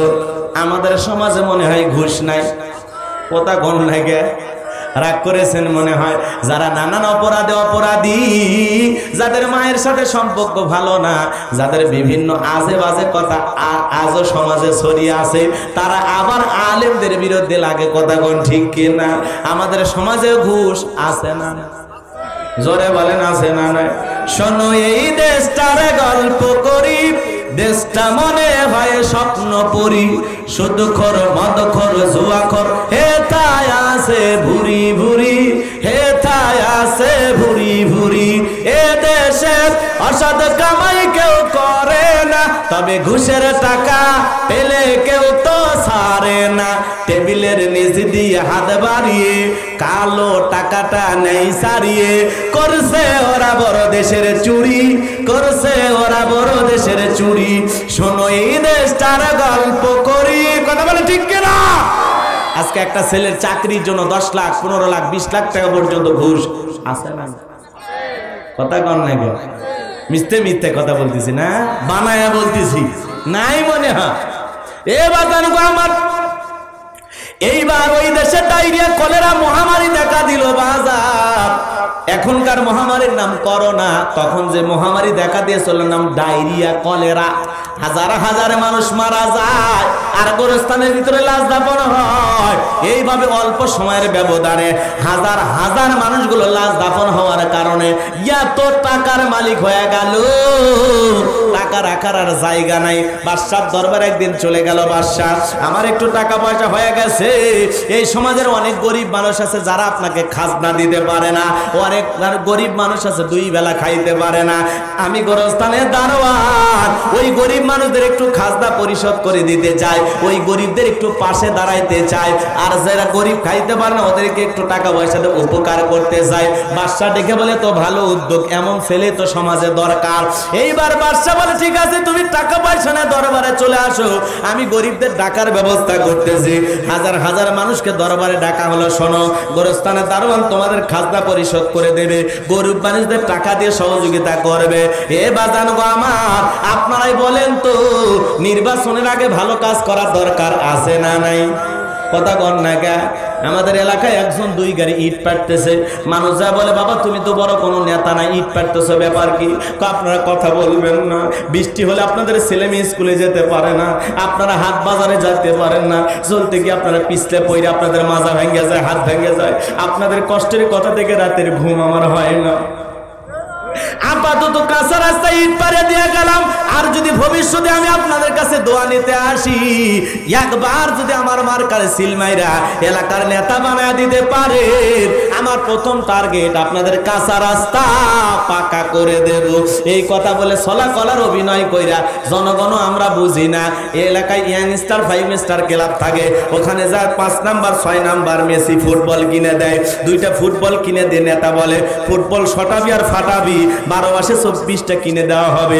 এই কথা বলে যুবক যুবকদের হাত করে, এলাকার মানুষ যারা দেখে তারা সালাম দেয়, এমন কায়দা অভিনয় শুরু করে। নির্বাচনের আগে মাথায় টুপি, গায়ে লম্বা পাঞ্জাবি, দেখে মনে আসমান থেকে আল্লাহর ফেরেশতা নাজিল হয়েছে। কথা কোন ঠিক কি না? এ বাজান গো আমার, বোঝার চেষ্টা করবেন, যারা দেখে তারা সালাম দেয়, এমন কি মানুষকে বাদ দিয়ে গাছকে পর্যন্ত সালাম দেয়। আশেপাশে কর্মীরা ডেকে বলে নেতা তো মানুষ না, এটা গাছ। নেতা বলতেছে আমি মনে করছি এইটাও একটা ভোটার। কথা কর না খে এ বাজান আমার, সলা কলার অভিনয় কইরা এক চান্সে যদি নির্বাচনে পাশ করে, কত প্রতিশ্রুতি যেই মানুষটা দিল। যেই নেতা নির্বাচনের ভোট নেওয়ার আসে এলাকায় ঘোরাঘুরি করলো, যেখানে সেখানে নেতারে দেখা যায়, মসজিদেও আছে, চা স্টলে আছে, হাটে আছে, বাজারে আছে। বাপরে বাপ। আর রাস্তাঘাটের গরিব মানুষকে কাউকে ছাড় দেয় না, সবগুলো বুকে চাপায় ধরে আপনারা আমার আপন মানুষ। এ কথা কথা গরিব মানুষকে চাপে ধরে কি কয়, কি কয় আপনারা আমার কি মানুষ, আপন। আপনাদের দুঃখ থাকবে না যদি আমি পাস করি, আছে না? না, এই কথাগুলো যদি একবার বলে নেতা নির্বাচনে পাস করে, জনগণের ভালোবাসা পাইয়া নেতার এলাকায় থাকে না। নেতা এখন ঢাকা শহরে ফ্ল্যাট ভাড়া নিয়ে ঘুমায়। কথা কনা। আবার 5 বছর যখন শেষ হয়ে যায় বলে আমি এত ব্যস্ত ছিলাম, আর বিশেষ করে 3 বছর আমি অসুস্থ ছিলাম, ডায়াবেটিস হাসপাতালে। নানান ধরনের কথা বলে জনগণকে এই দিক সেদিক বুঝায় বলে আর একবার, কয়বার আর একবার সুযোগ দেন। এইভাবে সারা জীবন ওরা সুযোগ নিয়ে গেল। ওদের ভাগ্যের পরিবর্তন হলেও জনগণের ভাগ্যের পরিবর্তন হলো না। কথা কোন ঠিক কিনা? এজন্য বাজারে কারা ধর্ম ব্যবসায়ী, কারা মানুষের সাথে প্রতারণা করে, ওটা জাতির মানুষ ভালো করে জানে। যার চেয়ারম্যান মেম্বার হওয়ার আগে গাড়ি ছিল না, বাড়ি ছিল না, টাকা ছিল না, মোটর সাইকেল ছিল না, 5 বছর মেম্বারি কইরা 5 তলে মোটর সাইকেল নিয়ে ঘরে কে দেশে গাড়ি ছিল না, বাড়ি ছিল না, এখন দামি বাড়ি। শুধু এলাকায় বাড়ি না, শহরে বন্দরে পর্যন্ত বাড়ি আছে। কথা কোন ঠিক কে না? কার টাকা মাইরা, গুম মাইরা, রাস্তাঘাটের টাকা মাইরা, বিভিন্ন কালভার্ট ব্রিজের টাকা মাইরা, কোটি কোটি টাকা দুর্নীতি করে আত্মসাৎ করে জনগণের টাকা লুটপাট করে খাইয়া ওরা গাড়ি বাড়ির সম্পদ করতেছে। আর কার কথা কি শোনায়? মায়ের কাছে আসছে নারীর বাড়ির গল্প শোনাইতে। কথা কোন ঠিক কে না? জাতির মানুষ বোঝে কারা জনগণকে ধোকা দিয়া বোকা বানাইয়া রাতের পর রাত গাড়ি বাড়ি সম্পদ জমা করতেছে। কথা কোন ঠিক কিনা? এ বাজার গো আমার, মনে কিছু নেবেন না। ওই গরিব মানুষদের খাজনা দিয়ে দিল, গরিব মানুষদের উপকার করে দিল। এই সমস্ত গরিব মানুষগুলো যায় আর বলে হারে রাজ্যের বাদশা যদি ওই ব্যক্তি না হইয়া গোরস্থানের ছেলেটা হইতো, না জানি আমাদের কপাল খুলে যেত। আল্লাহর খেলা বোঝা বড় দায়। ওই দেশের মন্ত্রী মারা গেল, নির্বাচন শুরু হয়ে গেল। আগে থেকে তো জনগণের চয়েসকে ওই গোরস্থানের দারোয়ান কাবুজ নামের ফেরাউন, সে নির্বাচনে দাঁড়িয়ে গেল। এক চান্সে জনগণ সবাই সমর্থন দিয়া মিশরের মন্ত্রী বানায় দিল। মন্ত্রী হওয়ার পর ওই দেশের বার্ধক্য জনিত কারণে বাদশা জিনিস ছিল, অল্প সময়ের ব্যবধানে বাদশা মারা গেল। এইবার মন্ত্রী ফেরাউন সবাইকে ডেকে বলে শোনো, বাদশা মারা গেছে, বাদশা ছাড়া দেশ চলবে না। তোমরাই বলে আমাদের সমাজের রাষ্ট্রের বাদশা কে হবে? তোমরা যাকে নির্বাচিত করবে সে আমাদের বাদশা হবে। সমস্ত জনগণ ডেকে বলে আপনার চরিত্র আগে আমাদের জানা হয়ে গেছে, আপনার চাইতে ভালো মানুষ আমাদের কেউ হতে পারবে না, কেউ আপনার চাইতে বেশি ভালোবাসা দিতে পারবে না, আপনি আমাদের বাদশা হয়ে যান। তখন সমস্ত জনগণ, পাতি নেতা, সাথী নেতা, সমস্ত মানুষের সমর্থন নিয়ে এক চান্সে মিশরের বাদশা হয়ে গেল কাবুস নামের ফেরাউন। আর ওই বাল্যকালের বন্ধু টাকো হামান, হামানের মাথায় কোনো চুল ছিল না, সাদে মাল নাই, বাম পাল্লর, পুরো মাথা ছিল ভারতের দমদম এয়ারপোর্ট। ওই টাকো হামানকে ডেকে বলে হামান তুই হবি মন্ত্রী, আমার ডান হাত, তুই যা বলবি সমাজে তাই করব। এইবার দুইজন মিলে সুন্দর করে দেশ পরিচালনা করব। এ বাজানো গো আমার, ওই জালেম ফেরাউন, কাবুস নামের ফেরাউন ক্ষমতা পাইছে ঠিকই, কিন্তু রাতের বেলা ঘুমাইতে গেলে টেনশনে ঘুম আসে না, আজে বাজে স্বপ্ন দেখে ঘুম থেকে শুধু লাফায় লাফায় ওঠে। তার দরবারে জ্যোতিষী ছিল, গণক ছিল 400। এই গণকদের লিডারের নাম দবিরা, বয়স ছিল 320 বছর। দবিরাকে ডেকে বলে, দবিরা আমার ভাগ্য গবেষণা করে দেখ, আমার ভবিষ্যৎ জীবনের কি অবস্থা। দবিরা ভাগ্য গবেষণা করে বলে, নেতা যদিও ছিলেন তরমুজের ক্ষেতের লেবার, সেখান থেকে গোরস্থানের দারোয়ান, এরপরে মিশরের মন্ত্রী, বর্তমান রানিং বাদশা। যদিও আপনি আঙ্গুল ফুলা কলার গাছ, কিন্তু আপনার ভবিষ্যৎ জীবন বড় অন্ধকার। আগামী 3 মাসের মধ্যে বনি ইসরায়েল সম্প্রদায়ের মধ্যে মুসা নামের একটা ছেলে জন্মগ্রহণ করবে। ওই মুসার কারণে আপনার রাজত্ব থাকবে না, ক্ষমতা থাকবে না। নেতারে, এমনকি আপনার জীবন যাওয়ার সম্ভাবনাও দেখা যায়। এই কথা শোনার পর ফিরাউনের মাথা ঠান্ডা না গরম? জোরে বলেন, ঠান্ডা না গরম? এত কাঠখড় পোড়ায় ক্ষমতায় আসলাম, ছিলাম কই, আসলাম কই, না জানি ভবিষ্যতে আরো কত কি হই। কথা কন না, কে রাগ করতেছেন আপনার, মন খারাপ করেছেন? এ বাজান গো আমার, কাবুস নামের ফিরাউন এই কথা শোনার পর মাথা গরম হয়ে গেল। দবিরা যদি বলতো মুসা আসবে, যাই নামাজ ফেলে এক জায়গায় তসবিহ ঠেলবে আর জিকির করবে আর নামাজ পড়বে, তাহলে কি মাথা ব্যথা ছিল? মুসা আসবে, ওর ক্ষমতার জীবনের 12টা বাজাবে। কথা কয়, এই জন্য নেতার মাথা গরম হয়ে গেছে। আর যদি বলতো মুসা আসবে, খানকা বানায় জিকির করবে, লাফালাফি করবে, তসবিহ ঠেলবে, তাহলে মাথা গরম করতো না। আজও পৃথিবীর দিকে তাকায়া দেখেন বাজার, যারা লাফালাফি ঝামাঝামি করে ওদেরকে নিয়ে মানুষের মাথা ব্যথা নাই, টেনশন নাই। যারা হক্কানে উলামা ইকরাম, যারা দ্বীনের দায়ী, যারা দরকারি আলেম, এই সমাজে কোরআন সুন্নাহ প্রতিষ্ঠিত করতে চায়, আল্লাহর জমিনের আল্লাহর দ্বীনকে প্রতিষ্ঠিত করতে চায়, আল্লাহর আইনের বিচার ব্যবস্থা সমাজের রাষ্ট্রে কায়েম করতে চায়, আল্লাহর আইনের কথা বলে, আল্লাহর বিধানের কথা বলে, যাকাতের কথা বলে, আল্লাহর জমিনে নামাজের বিলকে বাধ্যতামূলক করতে চায়, আজকে দেখবেন ওই দরকারি আলেমদের বিরুদ্ধেই ষড়যন্ত্র করা হয়। তো মনে রাখবেন বাজান, ওরা যখন টার্গেট করবে কে দরবারে আছে আর কে দরবারের বাইরে আছে, কে কোন আলেম, এইটা দেখবে না। ওদের টার্গেট 1 নাম্বার ইসলাম আর মুসলমান। সেটা যে দলের হোক, যে পন্থীর হোক, যেই ঘরানার হোক, যেই তরিকার হোক। এই জন্য বিপদ যখন আসবে, আজকে হয়তো বা মাদ্রাসা থেকে কাউকে নিয়ে যাচ্ছে, কালকে মসজিদ থেকে নিয়ে যাবে, পরের দিন ওরা যখন খুঁজে দেখবে মসজিদ মাদ্রাসা ক্লিয়ার, এখন কি করা যায়? দরবারে যারা বসে আছে ওদেরকেও ধর। এ কথা কন নাকি আপনারা? এই জন্য বাজান কারো বিপদ থেকে হাসতে নাই। আজকে ওর দুর্দিন, কালকে আপনার ভাগ্যেও দুর্দিন চাপতে পারে। এই জন্য কারো বিপদ থেকে হাসতে নাই, তামাশা করতে নাই, ইনসাল করতে নাই, ঠাট্টা বিদ্রুপ করতে নাই। আজকে আপনি মজা নিতেছেন, মজা নিতেছেন। আরে সাধারণ একটা মানুষকে হয়রানি করে ওরে জেলখানায় দিল, আর আপনারে যে বাঁচায় রাখবে 2 দিন পরে যে আপনার ভাগ্যে ওই হয়রানিমূলক মামলা জড়বে না, কোনো গ্যারান্টি নাই। এজন্য ভাগ্য, এই জীবনে এই জমিনে বসবাস করতে গেলে আপনি যদি মুসলিম পরিচয় দেন, খাঁটি মুমিন হয়ে কোরআন সুন্নাহ মোতাবেক, কোরআন সুন্নাহ মোতাবেক সঠিকভাবে চলতে চান, আপনার আমার জীবনে পরীক্ষা আসবেই, বিপদ আসবেই। কথা বলেন ঠিক কি? আজকে মুখে দাঁড়িয়ে রাখবেন, সুন্দর জামা ব্যবহার করে চলবেন, মানুষ মনে করে অমুক দলের হয়ে গেছে। কথা কন না, আপনারা ট্যাগ লাগায় দেবে। কি রাগ করতেছেন আপনারা? এই জন্য ভাইয়েরা আমার, আমাদেরকে কোরআন সুন্নাহ মোতাবেক চলতে হবে। কে কি বললো এটা শোনারও দেখা নাই, চিন্তা করারও দেখা নাই। যা আছে কপালে তাই হবে জমিনে। আল্লাহ যতটুকু আপনার কল্যাণ চায় ততটুকুই আপনার কল্যাণ হবে। তাম পৃথিবীর মানুষ এক জায়গায় হয়ে আপনার জন্য কিছু করতে পারবে না। আপনার ততটুকু ক্ষতি হবে, আল্লাহ আপনার ভাগ্যে যতটুকু নির্ধারণ করেছে, তাম পৃথিবীর এক মানুষ এক জায়গায় হয়েও এর বেশি পরিমাণে ক্ষতি আপনার করতে পারবে। আল্লাহর পক্ষ থেকে যা ফয়সালা হবে, আমরা মুমিন হিসাবে সদা সর্বদাই তাই মানতে প্রস্তুত। কথা বলেন ঠিক কিনা? আমার যুবক ভাইরা, হৃদয়ের কান পেতে কথাগুলো শুনে যাও, যে কথা বলতে চাচ্ছিলাম। এই জন্য খানকায় বসে জিকির করলে ফিরাউনের টেনশন ছিল না। কথা কোন ঠিক কিনা? লম্বা হয়ে যাবে, লম্বা করতে পারবো না। যে কথা বলতে চাচ্ছিলাম, এই জন্য পীর হতে হবে শাহজালাল খানকাই পীর, রাজপথে পীর। কথা কোন ঠিক কিনা? ডক্টর এনায়েতুল্লাহ আব্বাসী হুজুর, তিনিও পীর, খানকাই পীর, রাজপথে পীর। এমন পীর বাংলার জমিনে দরকার। কথা বলে ঠিক কিনা?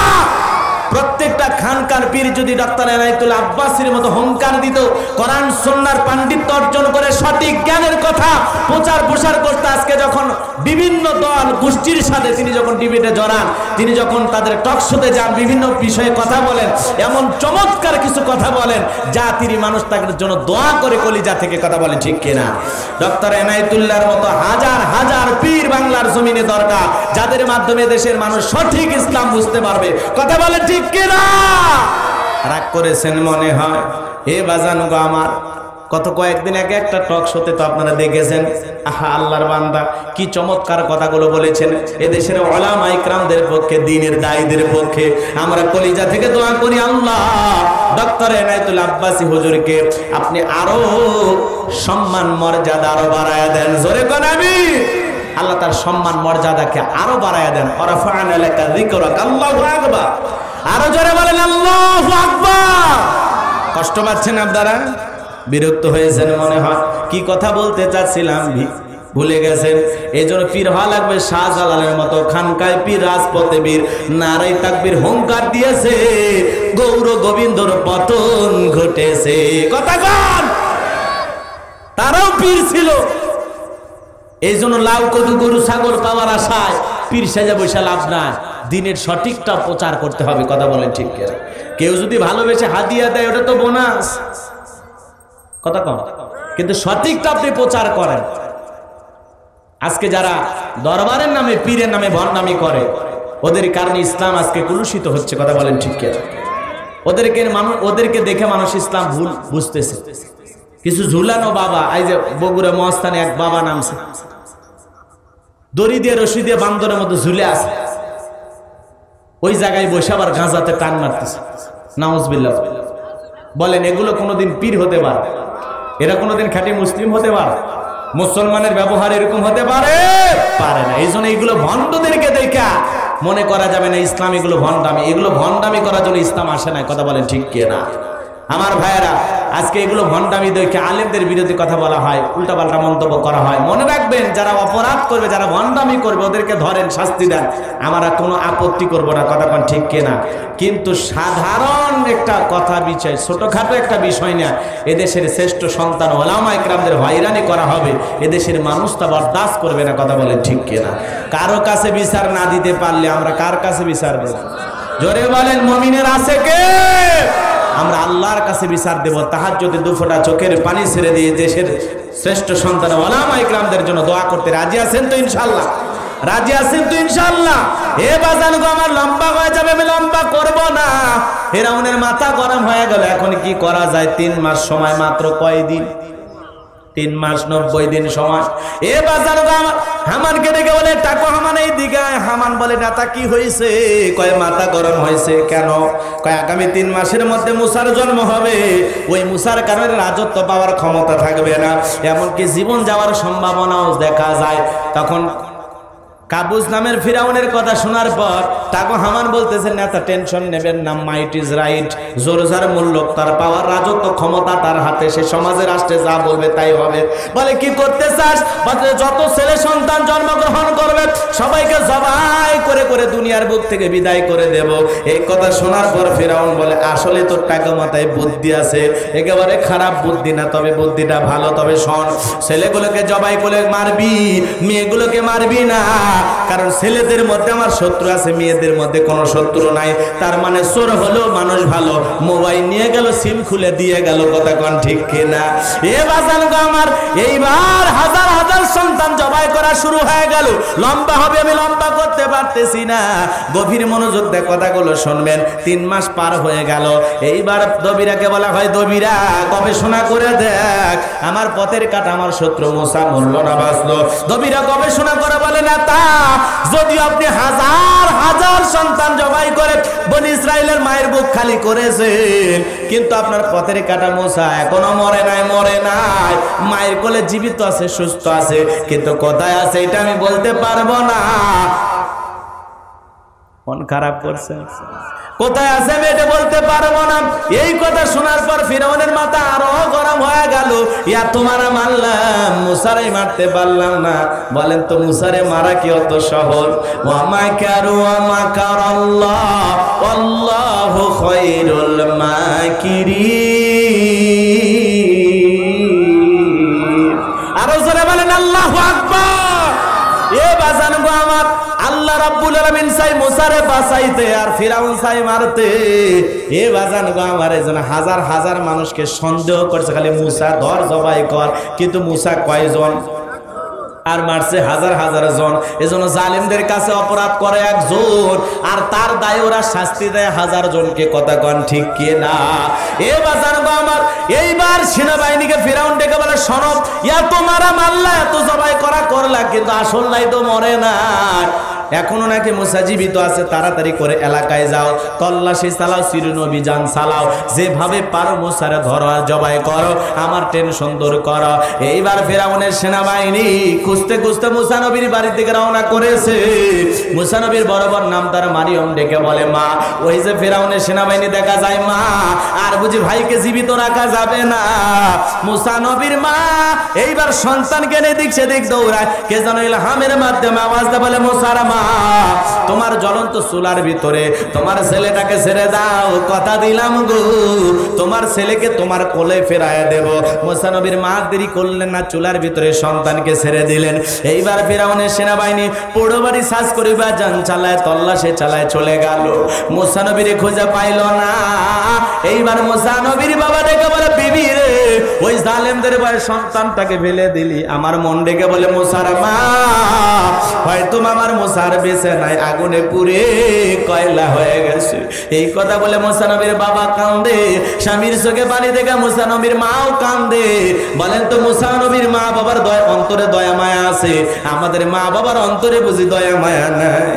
এ যুবকের জন্য বলে যায়, খবরদার খবরদার, যতদিন দুনিয়াতে বেঁচে থাকবে মার সাথে খারাপ ব্যবহার করবা না, বাবার সাথে খারাপ ব্যবহার করবা না। এই পিতা মাতাই তোমার আমার জান্নাত, পিতা মাতাই তোমার আমার জাহান্নাম। কথা বলেন ঠিক কিনা? পিতা মাতার মুখে হাসি ফুটাইয়া দোয়া নিবা, মা বাবা খুশি, আরশের মালিক খুশি হবে। পিতা মাতা বেজার, আরশের মালিকও বেজার হবে। লম্বা হয়ে যাবে পিতা মাতার খেদমত দিয়ে 2-4-5 মিনিট কথা বললে ভালো হইতো, কিন্তু সময় স্বল্পতার কারণে আমি বলতে পারলাম না। এতটুকু অনুরোধ বলে যাই রে যুবক, যতদিন আল্লাহ হায়াত দেবে ততদিন পিতা মাতার সাথে খারাপ আচরণ করবা না, ভালো ব্যবহার করবা। পিতা মাতা দোয়া করলে তোরে সাধারণ মানুষ থেকে আল্লাহ পাক অসাধারণ বানায় দিতে পারে। পিতা মাতা দোয়া করলে আল্লাহ তোরে গরিব থেকে ধনী বানায় দিতে পারে। আর পিতা মাতা অভিশাপ দিলে কোটি টাকার মালিককে আল্লাহ ফকির বানাইতে সময় লাগবে না। কথা কোন ঠিক কি না? তাহলে পিতা মাতার খেদমত করে দোয়া নেব তো ইনশাআল্লাহ। মা বাবার সাথে খারাপ আচরণ করবে না, মনে থাকবে তো ইনশাআল্লাহ। পিতা মাতাকে বাড়ি থেকে তাড়ায় দেওয়া যাবে? আল্লাহ রাসূল বলেন, হুমা জান্নাতুকা ওয়া নারুকা, তোমার পিতা মাতাই তোমার বেহেশত, তোমার পিতা মাতাই তোমার দোজখ। পিতা মাতাকে যারা বাড়ি থেকে তাড়ায় দেয়, এটা ভালো কাজ না অন্যায় অপরাধ? এটা সবের কাজ না গুনাহের কাজ? কোন সন্তান সুসন্তানই কাজ করতে পারে না। যারা কুলাঙ্গার সন্তান পিতা মাতাকে খেদমত করবে না, এরা হলো কুলাঙ্গার সন্তান। কথা বলেন ঠিক কি না? এরা পিতা মাতার ভালো সন্তান না, এরা পিতা মাতার খারাপ সন্তান। কথা বলেন ঠিক কি না? পিতা মাতার খেদমত করে, তাদের সেবা করে, তাদের পাশে থেকে, তাদের সাথে ভালো আচরণ করে, তাদের সুখে দুঃখে পাশে থেকে 2-4টা ডাল ভাত খাওয়ায়া, ভালো মন্দ ফল ফুট খাওয়ায়া তাদের পাশে থাকা দরকার আছে না? ছোটবেলা থেকে আপনার এই পর্যন্ত বড় করতে গিয়ে তারা যত পরিশ্রম করেছে, তাদের শেষ বয়সের দায়িত্ব নিয়ে তাদের পাশে থেকে অসুস্থ হলে সেবা করা, ভালো মন্দ ফল ফুট খাওয়ানো, তাদের ভালো বিছানা থাকার ব্যবস্থা করা, তাদের আরাম আয়েশের ব্যবস্থা করা, সন্তান হিসেবে আপনার আমার দায়িত্ব আছে না? না, আল্লাহ আমাদের সঠিক বুঝ দান করো। জোরে কোন হ্যাঁ? নাকি মা বাবাকে বৃদ্ধাশ্রমে পাঠিয়ে দেবেন? কোন ভ্যানওয়ালা, রিক্সাওয়ালা, কোন আলেমের মা বাবাকে বৃদ্ধাশ্রমে পাওয়া যায় না। এই সমাজের অনেক শিক্ষিত, অনেক টাকাওয়ালা সন্তানদের মা বাবাকে বৃদ্ধাশ্রমে পাওয়া যায়। কথা বলে ঠিক কি না? বিশ্বের এমন দেশ আছে যারা বয়স্ক মানুষকে বোঝা মনে করে, ওদের ওই কালচার, ওই সংস্কৃতি দেখে আমার দেশের কিছু বড়লোক নামের টাকাওয়ালা সম্পদওয়ালা এরকম কিছু মানুষ বৃদ্ধ মা বাবাকে ভালোবাসে না, কিন্তু বৃদ্ধ মা বাবা হলো দোয়ার ভান্ডার, রহমতের খনি। তাদের সেবা যত্ন করলে খুশি হবেন কে? পরকালে আপনার আমার নাজাত জোটাইয়া দেবেন কে? এই জন্য পিতা মাতার সেবা করবো, মনে থাকবে তো ইনশাআল্লাহ। আমার যুবক ভাইরা রে, মুসা নবীর মা চুলার কাছে গেল, তাকায় দেখে মুসা নবী চুলার ভিতরে পড়ে মুস্কি মুস্কি হাসে, গান সুবহানাল্লাহ। আর দেরি করলেন না, সন্তানকে কোলে উঠায় নিলেন। কে যেন ডেকে বলে, মুসার মা। আর কতদিন জালেমদের ভয়ে সন্তানকে ভাবে লুকিয়ে রাখবা? একটা সিন্ধুক বানায় দরিয়াতে ভাসাইয়া দাও, কথা দিলাম গো তোমার সন্তানকে তোমার কোলে ফেরাইয়া দেব। আর দেরি করলেন না, সিন্ধুক পাবেন কোথায় চিন্তায় পড়ে গেল। সকালবেলা কে যেন ডেকে বলে, মিস্ত্রি লাগবে মা, মিস্ত্রি লাগবে মা। মুসা নবীর মা চিন্তায় পড়ে গেল, কোনোদিন এইভাবে কেউ ডাকে না। ও মিস্ত্রি দিকে আসো, তুমি কি সব বানাইতে পারো? মিস্ত্রি ডেকে বলে, মা আপনি যদি মনে করেন এমন একটা সিন্ধুক আপনার দরকার, যেই সিন্ধুকের ভিতরে আপনার সন্তানকে তুলে দরিয়ায় ভাসায় দেবেন, আপনি চাইলে এরকম একটা সিন্ধুক বানায় দিতে পারে। মুসা নবীর মা ডেকে বলে, মিস্ত্রি তুমি তো একেবারে মনের কথা বলেছো, এইরকম একটা সিন্ধুক কিন্তু আমি খুঁজতেছি। ঠিক আছে মা, ভিতর থেকে একটু পানি নিয়ে আসে, আমার পানির প্রয়োজন হতে পারে, আবার না লাগলেও না নিয়ে আসলেও চলবে। আপনি একটু পানির ব্যবস্থা করেন, লাগতেও পারে নাও লাগতে পারে, আপনি একটু যান। মুসা নবীর মা ভিতর থেকে পানি নিয়ে এসে দেখে মিস্ত্রি সুন্দর একটা সিন্ধুক বানাইয়া বৈশা আছে। আল্লাহ আকবার। এইবার সিন্ধুকটা হাতের মধ্যে দিয়ে মিস্ত্রি দৌড়ায়। মুসা নবীর মা ডেকে বলে, মিস্ত্রি এই বিপদের দিনে এত বড় উপকার করলা, লোহার পয়সা কি নিবা না, কাঠের পয়সা কি নিবা না, তোমার পারিশ্রমিকের দাম কি নিবা না? মিস্ত্রি ডেকে বলে, মা যারা বিপদে পড়ে তাদের উপকারে করি, বিনিময়ে কোনো টাকা পয়সা নেয় না। মিস্ত্রির কথা শুনে মুসা নবীর মা মনটা ভরে গেল। ডেকে বলে, মিস্ত্রি এই বিপদে এত বড় উপকার করলাম, অন্তত তোমার নামটা বলে যাও, মাঝে মাঝে তোমার কথা মনে হলে আল্লাহর কাছে তোমার জন্য দোয়া করব। মুসা নবীর মায়ের কথা শুনে মিস্ত্রি ডেকে বলে, মা আমি দুনিয়ার কোন সাধারণ মিস্ত্রি না, আমি আল্লাহর ফেরেশতা, আমার নাম হলো জিবরাইল। আল্লাহ। এইবার মুসা নবীর মা দেরি করলো না, সিন্ধুকের সন্তানকে তুলে দিল। লম্বা ঘটনা, আমি লম্বা করতে পারতেছি না। এ বাজান গো, আমার সিন্ধুক ভাসতে ভাসতে ফিরাউনের ঘাটে চলে গেল। ফিরাউনের সেনাবাহিনী সিন্ধুক নিয়ে এসে নেতার সামনে হাজির করলো। ওই সময় নেতার সাথে উপস্থিত ছিল তার প্রিয়তমা স্ত্রী আসিয়া জান্নাতি নারী। এ বাজান গো, আমার আসিয়া জান্নাতি নারী উপস্থিত। সবার সামনে যখন ফিরাউন ডেকে বলে, সিন্ধুকের ভিতরে কি খুইলা দেখাও। সিন্ধুক যখন খোলা হলো, সবাই তাকায় দেখে মনে হয় আকাশের পূর্ণিমার চাঁদ সিন্ধুকের ভিতরে উদয় হয়েছে। আল্লাহ আকবার। এত সুন্দর দেখা যায় ছোট্ট শিশুটাকে। মুসা নবীকে দেখার পর ফিরাউন ডেকে বলে, তরবারি আন, জবাই কর, পথের শত্রু দূর কর। এটাই মনে হয় মুসা। এবার জানবো আমার আসিয়া তখন ধমক দেওয়ার, থামো, খালি মারা শিখছো, এত জবাই করলা স্বাদ মেটে নাই। তুমি তাকায় দেখো স্বামী গো, এই যে সিন্ধুকটা দেখা যায়, এই সিন্ধুকের কাঠ কি তুমি জীবনে এরকম কাঠ কি দেখেছো? ফেরাউন তখন সিন্ধুকটা নাই রে স্যারে বলে, না এমন কাঠ আমার বাপদাদা 14 পুরুষও জীবনে দেখে নাই। আসিয়া তখন ডেকে বলতেছে, শোনো, এটা ভিনদেশী কারো সন্তান, বাঁচতে বাঁচতে আমাদের দেশে আসছে, বিদায়ী সন্তানটাকে হত্যা করা যাবে না। এই ছেলেটাকে আমাদের সন্তান হিসেবে, পালক পুত্র হিসেবে লালন পালন করব। ঘোষণা করো ফেরাউনের ছেলে সন্তান, যে দুধ পান করাবে মাসে মাসে বেতন দেওয়া হবে। যাও, খালি মারা শিখছে। অনেক শক্ত স্বামীও অনেক সময় বিবির কাছে কি হয়ে যায়, কথা কন, দুর্বল হয়ে যায়। বউ যা বলে অনেক সময় তা মানতে বাধ্য হয়, যত কঠিন স্বামী হোক, কথা কন ঠিক কিনা? হে বাজান গো আমার, এইবার ফিরাউন চিন্তা করলে, এত মারা মারলাম, একটাই তো জীবিত থাকলে সমস্যা কি? কথা আছে, যেখানে বাঘের ভাই সেখানে রাত হয়। যারে জীবিত রাখতেছে তারে জীবিত রাখার দায়িত্ব নিয়েছেন কে? এ বাজান গো আমার, এইবার ঘোষণা হয়ে গেল, ফিরাউনের ছেলে সন্তান যে দুধ পান করাবে মাসে মাসে তারে বেতন দেওয়া হবে।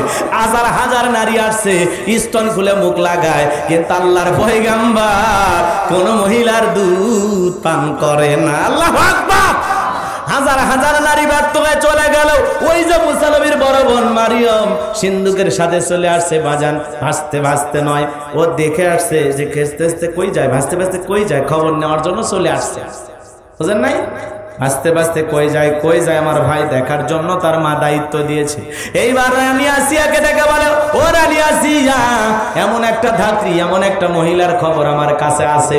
এই সন্তান কেন, যে কোনো সন্তান সেই মহিলার দুধ পান করে? কয় তাই নাকি? বলে হ্যাঁ। ওই সেই মহিলা কয় 2 জন লোক পাঠাইয়া দেন। এইবার 2 জন লোককে পাঠাইয়া দেওয়া হলো। এইবার মুসা নবীর মাকে যখন ফিরআউনের দরবারে নিয়ে আসা হলো, মুসা নবীর মা তার কলিজার টুকরা সন্তানকে কোলে নিয়ে যখন স্থানে মুখ লাগায়া দিয়েছে, মুসা নবী মায়ের বুকের দুধ খাওয়া শুরু করেছে। আল্লাহু আকবার। এইবার রানী আসিয়া বলে আর আমার টেনশন নাই, তোমার বেতনটা বল দেব, থাকার কোয়ার্টার ফ্রি করে দেব। মুসা নবীর মা ডেকে বলে ও রানী আসিয়া, বড় লোক বলে অহংকার করবেন না। আমি যে কথা বলতে চাই, যদি সন্তানকে দুধ পান করাইতে চান, সন্তানকে ভালো রাখতে চান, আপনার বাড়িতে নয়, এই সন্তান থাকবে আমার বাড়িতে। মুসা নবীর মা পৃথিবীর প্রথম মা, যে মহিলা তার সন্তানকে দুধ পান করানোর বিনিময়ে মাসে মাসে বেতন পাইছে। আল্লাহু আকবার। আরো জোরে বলেন আল্লাহু আকবার। এইবার দুধ পান করার শুরু হয়ে গেল বাজান। মুসা নবী আস্তে আস্তে বড় হতে লাগলো। লম্বা ঘটনা, লম্বা আলোচনা। এবার ফিরআউনের সামনে মুসা নবী একটু চলাচল করে। রানী আসে একদিন সন্তানকে কাছে নিয়ে আসে, বলে ধরো কোলে নাও, মানুষ দেখলে মনে করবে ছেলে তোমার না, ধরো একটু আদর করো। এই কথা বলে রানী আসে ভিতরে চলে গেল। ফিরআউন মুসা নবীর চেহারা দেখে যদিও কাফের অন্তরে মায়া লাগছে, এত সুন্দর ফুটফুটে বাচ্চা, এত সুন্দর একটা সন্তান দেখে মায়া লাগছে, একটু চুমা খায়। এ নিয়তে যখন ঠোঁটটা বাড়াইছে, এমন জোরে একটা 5 মণ ওজনের থাপ্পড় মারছে বাজার। থাপ্পড় খাইয়া ফিরআউন চিৎকার মেরে উঠছে। আশেপাশে লোকজন আইসা বলে নেতা এত জোরে চিৎকার মারলেন, ব্যাপার কি? ছেলে যে মারছে এই কথা বললে কি জনগণের সামনে ইজ্জত থাকে? বলে যা, এমনি চিল্লাইছি, মন চাইছে চিল্লাইছি, তোদের আসতে হবে, যা এখান থেকে চলে যা। লোকজন চলে গেল। এইবার রানী আসে একে দেখে বলে আসিয়া এইদিকে আয়। আসিয়া বলে কি ব্যাপার? সন্তানকে এই মাত্র দিয়ে গেলাম, আবার সারের মতো চিল্লাও কে? কই চিল্লাবো না, এ যে থাপ্পড় মারছে রে আসিয়া, এর চোখে মুখে যে আগুন দেখছি, এ মুসা ছাড়া কেউ না। আসিয়া বলে ঢং করা জায়গা পাও না, এই ছোট্ট বাচ্চা তোমার থাপ্পড় মারছে, তুমি বললা আর আমি বিশ্বাস করলাম। এইবার ফিরআউন ডেকে বলে আসিয়া রে, কেমনে তোরে বুঝায়? থাপ্পড় তো তোর গালে মারে নাই, মারছে আমার গালে। ও মজা কি আমি টের পাইছি। এ লম্বা আলোচনা হয়ে যাবে বাজার, লম্বা করবো না। এরপরে অনেক ঘটনা ছিল। এইবার মুসা নবীর বয়স হয়ে গেল 25 বছর। 25 বছরের টকবকে যোগ হবো। কিপ্তের বনি ইসরায়েলের মধ্যে মারামারি দেখতেছে আল্লাহর পয়গাম্বার। এইবার তিনি বনি ইসরায়েল লোকদের পক্ষ নিয়ে ফিরআউনের দলের লোক যারা, তাদের নাম হলো কিপ্তি। কি না? ওদেরকে যা বলতেছে, খুব বেশি মাতামারি করতেছ না? ফিরআউনের লোক হয়ে খুব বেশি, যারে তারে মানুষ মনে হয় না, বেটা কিপ্তি। এই কথা বলি এক ঘুষি মারছে। কয়টা ঘুষি? কয়টা ভাই? একটা। এক ঘুষিতে কিপ্তি দুনিয়ার থেকে ডিলেট, মৃত্যুবরণ করে ওই জায়গায় পড়ে আছে। চতুর্দিকে খবর পৌঁছায় গেল মুসা নবীর হাতে কি হয়েছে, মানুষ মারা গেছে। এ বাজার গো আমার, এইবার হত্যা মামলার আসামি, মার্ডার কেসের আসামি হয়ে গেল ফিরআউনের দরবারে। আল্লাহ ডেকে বলে মুসা আর মিশরে থাকা যাবে না, এখন মাদাইনের দিকে রওনা করো, পরে যা আছে দেখা যাবে। আল্লাহর অর্ডার পাইয়া আল্লাহ নবী মুসা বাপ দাদার জন্মভূমি বাদ দিয়া মাদাইনে চলে গেল। ওখানে যাওয়ার পরে অনেক ঘটনা আছে বাজান, লম্বা আমি করতে পারবো না, আগেই বলেছি। অনেক বিশাল আলোচনা, বিশাল আলোচনা, ঘন্টার পর ঘন্টা ওয়াজ করলে শেষ হবে না। আল্লাহর পয়গাম্বার শুআয়ব আলাইহিস সালামের 2 মেয়ের সাথে দেখা হয়ে গেল। পানি খাওয়ানোর ঘটনাকে কেন্দ্র করে তাকে বাড়িতে নিয়ে যাওয়া হলো। এইবার 2 মেয়ে যায় বলে বাবা আমাদের একটা কাজের লোক লাগবে, এনার শক্তি আছে, এনারে রাখা যায়। বলে ঠিক আছে রাখবো। এইবার শুআয়ব আলাইহিস সালাম তার ব্যবহার চলাফেরা দেখে এতটা মুগ্ধ হয়ে গেলেন, অল্প দিনের ব্যবধানে বলল বাবা মনে কিছু যদি না নাও, বয়স আমার হয়ে গেছে, আমার একটা মেয়ে যুবতী হয়ে গেছে, নাম হলো সফুরা, তুমি যদি মনে কিছু না নাও বাবা, ওই মেয়ের সাথে তোমার বিবাহ দিতে চায়। আল্লাহর পয়গাম্বার মুসা নবী তিনি রাজি হয়ে গেলেন, কারণ যার মেয়েকে বিয়ে করতেছেন তিনিও পয়গাম্বার। বলেন আল্লাহু আকবার। শুআয়ব আলাইহিস সালামের বড় মেয়ে সফুরাকে বিবাহ করলেন। বিবাহ করার পর 8 থেকে 10 বছর শ্বশুর বাড়িতে ঘর জামায় থাকলেন। কি জামায়? ঘর জামাই। আপনাদের এলাকায় যদি কেউ ঘর জামাই থাকে বুঝবেন যে মুসা নবীর সুন্নত পালন করতেছে। খবরদার খারাপ ব্যবহার করবেন না, মনে থাকবে তো ইনশাআল্লাহ। 8-10 বছর শ্বশুর বাড়িতে ঘর জামাই থাকলেন। আল্লাহ রেখে বলে মুসা রে আর কতদিন শ্বশুর বাড়ি মধুর হাড়ি, আর তো থাকা যাবে না, এখন গাট্টি গুট্টি গোছাও, বিবিকে সঙ্গে নাও, বাপ দাদার জন্মভূমি মিশরের দিকে রওনা করো। আল্লাহ পাকের ওয়াদার পায়া আল্লাহর পয়গম্বর মুসা নবী আর দেরি করলেন না, বিবিকে সঙ্গে নিয়ে মাদাইনের শহর ছেড়ে মিশরের দিকে রওনা করলেন। আল্লাহর পয়গম্বর মুসা আলাইহিস সালাম যখন তুর পাহাড়ে এসেছে, আল্লাহ রাব্বুল আলামিন তখন মুসা আলাইহিস সালামকে নবুয়ত দান করলেন। বলেন সুবহানাল্লাহ। আমার আল্লাহ তখন বলেন ওয়া মা তিলকা বিয়ামিনিকা ইয়া মুসা। আল্লাহ রাব্বুল আলামিন ডেকে বলেন মুসা তোমার হাতে ওইটা কি? মুসা নবী জবাব দিয়া বলেন ক্বালা হিয়া আসায়া আতাওয়াক্কাউ আলাইহা ওয়া আহুশু বিহা আলা গনামি ওয়া লিয়া ফিহা মারিব উখরা। আল্লাহর পয়গম্বর ডেকে বলে আল্লাহ আমার হাতে এটা লাঠি, এইটার উপর ভর দিয়া চলি, ছাগলের জন্য পাতা পারি, ইত্যাদি ইত্যাদি অনেক অনেক কাজ করি। আল্লাহ ডেকে বলে মুসা প্রশ্ন করলাম একটা, জবাব দেওয়া যাবে একটা। মুসা নবী কথা বলতেছেন কার সাথে? ডাইরেক্ট কার সাথে? আল্লাহ বলতেছেন, মুসা শুনতেছেন, মুসা বলতেছেন, আল্লাহ শুনতেছেন। সুবহানাল্লাহ বলবেন না? কি ডাইরেক্ট কথা চলতেছে। এইবার আল্লাহ রাব্বুল আলামিন বলে মুসা শোনো, ক্বালা আলকিহা ইয়া মুসা তোমার হাতের লাঠিটা নিক্ষেপ করো। ফালকাহা ফাইযা হিয়া হাইয়াতুন তাসআ। আল্লাহর পয়গম্বর যখন লাঠিটা নিক্ষেপ করলেন, সঙ্গে সঙ্গে একটা বিশাল অজগর সাপ হয়ে গেল। এত বড় সাপ! মুসা নবী বলে বাপরে বাপ, এ যে জাতের সাপ, আমার বংশ করে দেবে সাপ। এই কথা বলে জোরে মারছে লাফ। আল্লাহ ডেকে বলে মুসা থাম, ভয় পাও কেন? মুসা নবী বলে আল্লাহ যে জাতের সাপ, এত বড় সাপ, লাঠি ফেলাইছে, সাপ হয়েছে, দেখে কি আর থাকা যায়? ভয়ই দৌড়াতেছে। আমার আল্লাহ ডেকে বলেন ক্বালা খুযহা ওয়ালা তাখফ সানুঈদুহা সিরাতাহাল উলা। আল্লাহু আকবার। আল্লাহ ডেকে বলে মুসা ভয় পেও না, লাঠিকে ফেলাইছো, আমি আল্লাহ সাপ বানাইছি, আবার ওই সাপের দিকে হাত বাড়াও, আমি আল্লাহ পাক পূর্বের মতো লাঠি বানায়া দেব। সুবহানাল্লাহ। আল্লাহর পয়গম্বর যেন ভয়ে ভয়ে ভয়ে ভয়ে এরকম সাপের দিকে হাত বাড়াইছে, ধরা মাত্র আবার সেই লাঠি হয়ে গেছে। সুবহানাল্লাহ। এর নাম কি? মুজিজা। এর নাম কি? মুজিজা। আল্লাহু আকবার বলেন। এরপরে আমার আল্লাহ রাব্বুল আলামিন বলেন ওয়াদহুম ইয়াদাকা ইলা জানাহিকা তাখরুজ বাইদা মিন গায়রি সুইন আয়াতান উখরা লিনুরিয়াকা মিন আয়াতিনাল কুবরা। আল্লাহু আকবার।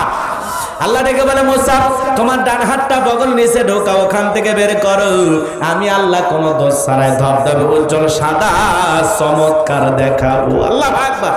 এই যে কুদরতের দুইটা নিদর্শন দান করলাম, এই যে দুইটা মুজিজা দান করলাম, এইবার তোমার দায়িত্ব ইযহাব ইলা ফিরআউনা ইন্নাহু তাগা। আল্লাহু আকবার। আল্লাহ ডেকে বলে মুসা এইবার তোমার দায়িত্ব হলো, ওই ফিরাউন সীমা লঙ্ঘন করেছে, ওর পাপের 16 কলা পূর্ণ হয়ে গেছে, ও নিজেকে রব বলে দাবি করেছে, ঘরে ঘরে মূর্তি ঢুকায়া দিয়েছে, 40 বছর শিক্ষা ব্যবস্থা বন্ধ করে রেখেছে। ওই জালেম ফিরাউনকে যায় বলো, ফিরাউন দে তোর বানানো আইন দে, মিশর আর চলবে না, এখন মিশর পরিচালনা হবে আমার আল্লাহর আইন দিয়ে। আল্লাহু আকবার। রাগ করেছে? আসর নামাজের সময় হয়ে আসছে কেন?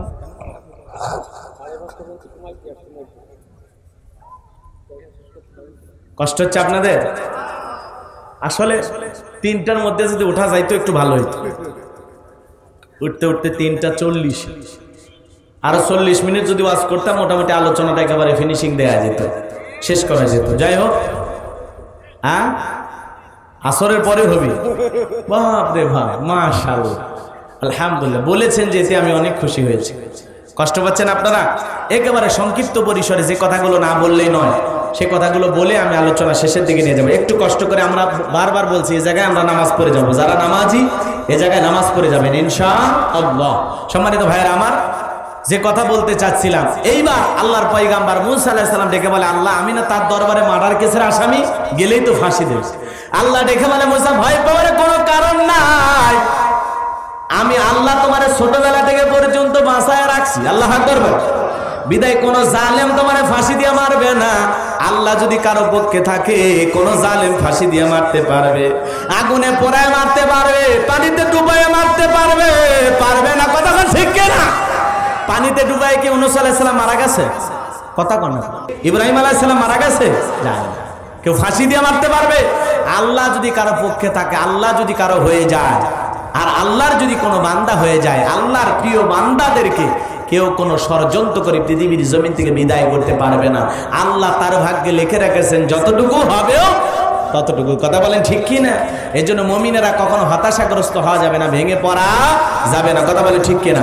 আল্লাহর পয়গাম্বার ডেকে বলে আল্লাহ যাওয়াই লাগবে। বলে হ্যাঁ, যেহেতু নবী বানাইছে, তোমার দাওয়াতি কাজ, আজ থেকে তোমার দাওয়াতি মিশন শুরু। ওই জালেমের কাছে যাও, যায় দাওয়াত দাও। তবে যাওয়ার সময় অবশ্যই তার সাথে ভদ্র আচরণ করবা, সুন্দর ব্যবহারে দাওয়াত দিবা, রাগ করা যাবে।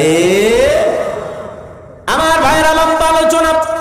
আল্লাহর পয়গাম্বার মুসা আলাইহিস সালাম বলেন আল্লাহ যাওয়াই লাগবে। বলে হ্যাঁ যাওয়াই লাগবে। ঠিক আছে আল্লাহ, যেতে যেহেতু হবে একটু দোয়া করি। আল্লাহর কাছে পয়গাম্বার দোয়া করলেন, ক্বালা রাব্বিশরাহ লি সাদরি ওয়া ইয়াসসির লি আমরি ওয়াহলুল উকদাতাম মিন লিসানি ইয়াফকাহু কওলি ওয়াজআলনি ওয়াজিরাম মিন আহলি হারুন আখি। আল্লাহু আকবার।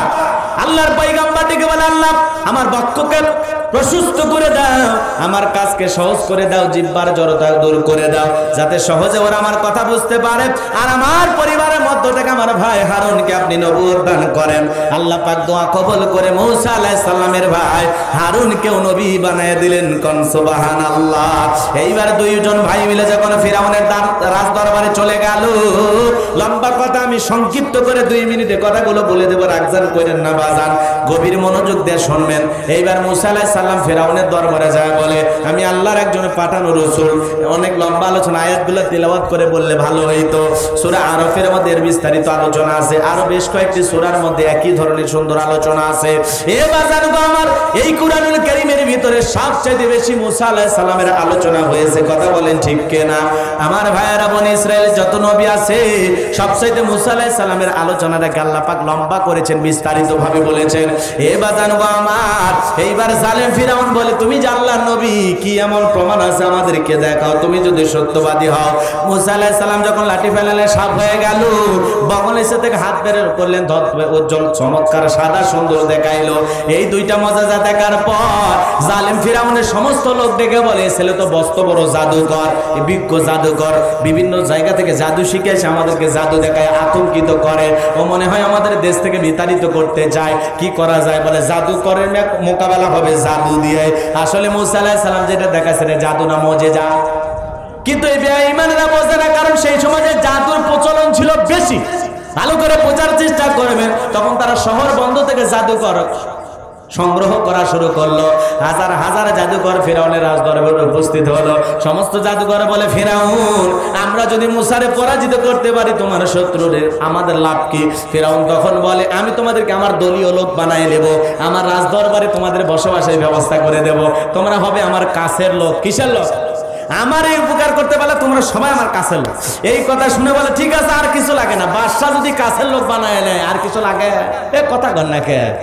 কেউ যদি বলে তুই আমার লোক, বড় একটা নেতা যদি বলে তুই আমার লোক, ভাই ওর ভয় কমে না? ভয় কমে যায়। আরে বাপরে, এত বড় নেতার লোক আমি, আরে যা খুশি তাই কথা কন ঠিক কেন? আমার বাজান আমার এইবার যখন এই কথা বলে দিল, ফিরাউন আল্লাহর পয়গাম্বার মূসা আলাইহিস সালাম আর ফিরাউনের দলবল এক জায়গায়, ফাইনাল খেলার দিন শুরু হয়ে গেল। সমস্ত জাদুকর বলে মূসা জাদু তুমি আগে দেখাইবা নাকি আমরা আগে দেখাবো?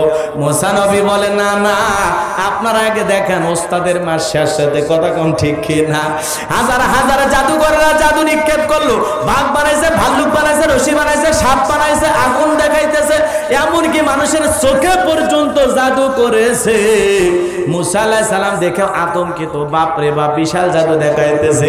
আল্লাহ ওহীর মাধ্যমে বলে মূসা ভয় পাওয়ার কোনো কারণ নাই, টেনশন কোনো কারণ নাই।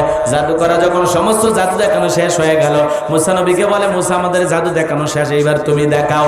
আল্লাহ ওহীর মাধ্যমে বলে মুসা শুধু লাঠি ফেলে দাও, বাস আর কোনো কিছু করা লাগবে না। মুসা আলাইহিস সালাম হাতের লাঠি ফেলাইলেন, সাপটা হয়ে গেল বিশাল বড় লম্বা, ঠোঁটটা ছিল জমিনে উপর, ঠোঁট 80 ফিট উঁচুতে। সমস্ত জাদুগুলো এক সেকেন্ডে এক নিঃশ্বাসে সব জাদু খাওয়া শেষ। এরপরে বলে ফিরাউন আরো কি আছে? এমন দৃশ্য দেখার পর ফিরাউনের পিছনে রাস্তা দিয়ে গরম হাওয়া বের হয়ে গেছে। করলো কি রে, এত জাদু দেখাইলাম আর মুসার এক লাঠির কাছে সব জাদু শেষ। আল্লাহু আকবার বলে। রাগ করেছেন মনে হয়? এ বাজান গো আমার, যে কথা আমি বলতে চাচ্ছিলাম, ওই জালেম ফিরাউন যত ধরনের ষড়যন্ত্র করেছেন, মুসা আলাইহিস সালাম সমস্ত ষড়যন্ত্রের মোকাবেলা করেছেন। একবার চতুর্দিক দিয়ে আক্রমণ করেছেন, মুসা আলাইহিস সালামকে ঘায়েল করবেন। এ বাজার গো আমার, আল্লাহর পয়গাম্বর সমুদ্রের পারে যখন চলে গেলেন, উম্মতেরা পর্যন্ত এদিক ওদিক তাকায় বলে মুসা নবী গো আর মনে হয় বাঁচা যাবে না, ওই শত্রুদের হাতে মরতে হবে না, এই সমুদ্রে ডুবিয়ে মরতে হবে। মুসা নবী বলে টেনশন করার কোনো কারণ নাই, আমাদের সাথে একজন আছেন, তিনি হলেন আমাদের আল্লাহ। মুসা নবীকে আল্লাহ ডেকে বলে মুসা হাতের লাঠি দিয়ে সমুদ্রে একটু বাড়ি মারো, যা রাস্তা বের করার আমি আল্লাহ রাস্তা বের করে দিতেছি। লাঠি দিয়ে বাড়ি মারলেন, সমুদ্রের ভিতরে রাস্তা তৈরি হয়ে গেল। আল্লাহর পয়গম্বর তার অনুসারীদেরকে নিয়ে দলবল নিয়ে সুন্দর করে দরিয়াটা পাড়ি দিল বাজার। আর ফিরাউন আইসা যখন দেখে ভিআইপি রাস্তা, ওই যে ওদেরকে দেখা যায় এই রাস্তা দিয়ে মনে হয় পার হয়ে গেছে, ওরা যখন এই রাস্তার মাঝামাঝি চলে গেছে, আল্লাহ ডেকে বলে পানি রে তুই তোর খেলা দেখা। পানির উথাল পাতাল ঢেউ, ফিরাউনের সেনাবাহিনী যা ছিল লোকজন সব সুবায়ে সুবায়ে পানি খায় মারা গেছে। এখন শুধু বড়টা বেঁকে আছে, ওই সুবানি খাইতে খাইতে বলে আল্লাহ গো আমি ঈমান আনলাম, বনি ইসরাইল যে আল্লাহর প্রতি ঈমান আনছে আমি সে আল্লাহর প্রতি ঈমান আনলাম, ওয়া আনা মিনাল মুসলিমিন, আল্লাহ আমি মুসলমান হয়ে গেছি। আমার আল্লাহ ডেকে বলে আল্লাহ আনা ওয়া কদ আসাইতা, এই মুহূর্তে এখন তুমি ঈমান আনতেছো না, এই মুহূর্তে ঈমান আল্লাহ ভাবে না, আমি আল্লাহ তোমার ঈমানটাকে গ্রহণ করলাম না। তুমি পাপের 16 কলা পূর্ণ করেছো, তুমি ঘরে ঘরে মূর্তি ঢুকায়া দিয়েছো, 40 বছর শিক্ষা ব্যবস্থা বন্ধ করেছো। যারা আমারে আল্লাহ হিসেবে মানতো, রব হিসেবে মানতো, তাদের প্রতি জুলুম অত্যাচার করে দুনিয়ার থেকে বিদায় করে দিয়েছো। তোমার মতো জালেমকে আমি আল্লাহ মেনে নেব না। তবে শোন, তোর লাশটা আমি পৃথিবীর জমিনে রেখে দেব, যুগে যুগে যারা ফিরাউন হতে চায় তারা যেন তোর লাশটা দেখে শিক্ষা নেয়। আজও সেই ফিরাউনের লাশ মিশরের জাদুঘরে আছে না নাই, কিন্তু পৃথিবীর জালেম ফিরাউনেরা দেখে শিক্ষা নেয় না, ওদের পরিণতি কিন্তু নমরুদ ফিরাউনের মতোই হবে। কথা বলেন ঠিক কি না? এ বাজান আমার, এজন্য নমরুদের ঠাই পৃথিবীর জমিনে হয় নাই, ফিরাউনের ঠাই হয় নাই। আজকে যারা পৃথিবীতে জুলুম করে, ইসলামাবাদের উপরে মুসলমানের উপরে মসজিদে বোমা মুসলমান হত্যা করে, ওই জালেমদেরও ঠাই পৃথিবীর জমিনে হবে না, হবে না। কথা বলে ঠিক কি না? এজন্য ভাইয়েরা আমার, ওয়ালা তাহিনু ওয়ালা তাহজানু আনতুমুল আ'লাউনা ইন কুনতুম মুমিনিন। আল্লাহ বলে মুমিনেরা হতাশাগ্রস্ত হয় না, ভেঙে পড়ো না, দুর্বল হয় না। ঈমানের দাবিতে যদি তোমরা মুমিন হও, কানা হাক্কুন আলাইনা নাসরুল মুমিনিন, মুমিনদের জন্য আমি আল্লাহর সাহায্য করা ওয়াজিব হয়ে যায়। বদরের প্রান্তরে যে আল্লাহ সাহায্য করেছেন, মুসা আলাইহিস সালামকে যে আল্লাহ সাহায্য করেছেন, ইব্রাহিম আলাইহিস সালামকে যে আল্লাহ সাহায্য করেছেন, সে আল্লাহ আজ আছে না নাই? আজকেও যদি মুমিনেরা বিপদে পড়ে, মুসলমানেরা বিপদে পড়ে, আল্লাহকে স্মরণ করে, আমার আল্লাহ আসমান থেকে সাহায্য করবে। কথা বলেন ঠিক কিনা? এই জন্য আমাদের সবাইকে আল্লাহ পাক ঈমানের পথে অবিচল অটল থাকার তৌফিক দান করুন, কোরআন সুন্নাহর পথে কবুল করুন, হকের উলামা ইকরামদের সহবতে কবুল করুন। সকলে বলুন আমিন। ওয়া আখিরি দাওয়ানা আনিল হামদুলিল্লাহি রাব্বিল আলামিন। আসরের আজান হয়েছে, আমরা এখানে নামাজ আদায় করব ইনশাআল্লাহ। সকলের জন্য দোয়া হবে, আল্লাহুম্মা আমিন। ওয়া রাব্বানা যালামনা আনফুসানা ওয়া ইল্লাম তাগফির লানা ওয়া তারহামনা লানাকুনান্না মিনাল খাসিরিন। রব্বুল আলামিন মোবারকপুর দারিয়াপাড়া জামে মসজিদের উন্নতি কল্পে আজকের এই তাফসীরুল কোরআন মাহফিল থেকে আমি গুনাহগার আপনার আদরের বান্দা বান্দীগুলোর সঙ্গে নিয়ে দিনের বেলায় কোরআন শোনার আলোকে যতটুকু আলোচনা করেছি, আল্লাহ বক্তা শ্রোতাকে সবাইকে উপরে আমল করা তৌফিক দিয়া দাও রব্বুল আলামিন। আমরা যারা হাত তুলে ধরেছি, তাকায়া দেখো রে মালিক, আমাদের অনেকের মা নাই, বাবা নাই, এতিম বানায় কবরে চলে গেছে। ওই জনম দেখিনি মার কবরে আর সবটুকু পৌঁছায় দাও, বাবার কবরে আর সবটুকু পৌঁছায় দাও, বাবা মার কবর জান্নাতের বাগান বানায় দাও। রাব্বিরহামহুমা কামা রাব্বায়ানি সগীরা রাব্বিরহামহুমা কামা রাব্বায়ানি সগীরা। আল্লাহ আমার পাশে বসা আমার জাহাঙ্গীর স্যার, তার মা নাই আল্লাহ, মা মারা গেছে আল্লাহ। আমার প্রিয় স্যারের মাকে আল্লাহ তার জীবনের সমস্ত গুনাহগুলো মাফ করে দিয়ে আল্লাহ জান্নাতের উচ্চ মাকাম দান করে। আল্লাহ এই মাহফিলের সভাপতি জনাব মাওলানা মোহাম্মদ কাউসার আলী সাহেবকে আল্লাহ কবুল। ওলামা ইকরাম কথা বলেছেন, হাফেজ মাওলানা শিকর রহমান যশোরী, হযরত মাওলানা রবিউল ইসলাম খেলনা, আল্লাহ সবাইকে আপনি কবুল করেন। আল্লাহ অনেক দূর দূরান্ত যত মানুষ ছুটেছে কোরআনের কথা শোনার জন্য, আল্লাহ সবাইকে নিরাপদে বাড়ি পর্যন্ত পৌঁছার তৌফিক দিয়ে দেন। পর্দানিশী মা বোনের আলোচনা শুনেছে আল্লাহ, মা বোনদেরকে পর্দায় থাকার তৌফিক দিয়ে দেন, স্বামীর খেদমত করার তৌফিক দেন, পাঁচ ওয়াক্ত নামাজ পড়ার তৌফিক দেন, রোজাদার নারী হিসেবে কবুল করেন, আসিয়া ফাতেমার উত্তরসূরি বানায় দেন। আল্লাহ এই মাহফিলের জন্য নগদে বাকিতে যতগুলো মানুষ টাকা পয়সা দান করেছে আল্লাহ সকলের দানগুলো কবুল করে না। আল্লাহ দানের বিনিময়ে কোটি কোটি টাকার মালিক বানায় দেন, কঠিন কিয়ামতের ময়দানে তোমার আরশের নিচে ছায়া দান করিও। আল্লাহ এই দিনের বেলায় আসর নামাজের সময় দোয়া করি রে মালিক, আমরা নসবের তারনায় পরে দুনিয়ার মহাব্বতে পরে গুনাহ কম করি নাই, আমাদের জানা বাজানা ছোট বড় গোপন প্রকাশের এই গুনাহগুলো তুমি মাফ করে দাও। আল্লাহ আমাদের সকলের তামাম জিন্দেগির গুনাহগুলো মাফ করে দাও রব্বুল আলামিন। তোমার দরবারে দোয়া করি আল্লাহ, তুমি যদি মাফ না করো আমরা কার কাছে যাব? আল্লাহ আমাদের সকলের তামাম জিন্দেগির গুনাহগুলো মাফ করিয়া দাও। আল্লাহ এই দেশের উপর খাস রহমত বরকত নাজিল করো, এদেশের হক্কানে উলামা ইকরামদের কবুল করো। এই লাল সবুজের পতাকা প্রিয় মাতৃভূমি বাংলাদেশটাকে আল্লাহ কবুল কর। এর বিরুদ্ধে যারা ষড়যন্ত্র করে আল্লাহ সমস্ত ষড়যন্ত্রের হাত থেকে এই দেশটাকে আল্লাহ হেফাজত কর। আলেমদের বিরুদ্ধে যারা ষড়যন্ত্র করে আল্লাহ হেদায়েত দান করো। আল্লাহ হেদায়েত না থাকলে জমিন থেকে তাদেরকে ধ্বংস করে দাও রব্বুল আলামিন। আল্লাহ যতগুলো মানুষ আলোচনা শুনেছে আল্লাহ বক্তা শ্রোতা সবাইকে কথাগুলোর উপরে আমল করার তৌফিক দাও, আমাদের নেক আমল করে কবরে জিন্দেগি তৈরি করার তৌফিক দাও। আল্লাহ আমাদের মসজিদ মুখী বানায়া দাও। আল্লাহ মসজিদের জন্য যত মানুষ দান করেছে প্রবাসী ভাই সব আল্লাহ সকলের দানগুলো কবুল করে রব্বুল আলামিন। আমরা যারা হাত তুলে ধরেছি আমাদের আপন আপন পিতা মাতা আত্মীয় স্বজন যারা কবরে চলে গেছে মাফ করে দেন, কবরগুলো জান্নাতের বাগান বানায় দেন। আল্লাহ এই গ্রামের আশেপাশে যত কবরস্থান আছে আল্লাহ সমস্ত কবরবাসীর কবর আযাব মাফ করে দাও, কবরগুলো জান্নাতের বাগান বানায় দাও। এই মসজিদ কমিটিকে কবুল করো, মসজিদের মুসল্লি সদস্যদেরকে কবুল করো, মসজিদের ইমাম মুয়াজ্জিনদেরকে আল্লাহ কবুল করো রব্বুল আলামিন। মসজিদের মুয়াজ্জিন মারা গেছে আল্লাহ তার কবরকে জান্নাতের বাগান বানায় দিও।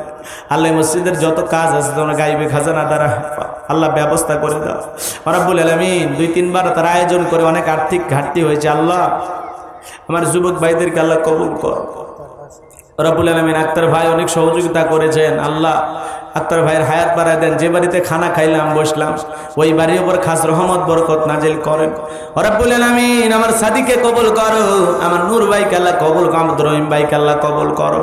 আল্লাহ তার মেয়ে অসুস্থ আল্লাহ শেফায়ে কামিলা আজলা দান কর আল্লাহ। আজকে আলেমেরা বড় বিপদে আল্লাহ, সমস্ত বিপদ থেকে জাতির শ্রেষ্ঠ আলেমদেরকে তুমি হেফাজত করো, সমস্ত ষড়যন্ত্রের জাল থেকে আল্লাহ আলেমদেরকে তুমি নিরাপদে রাখো আল্লাহ।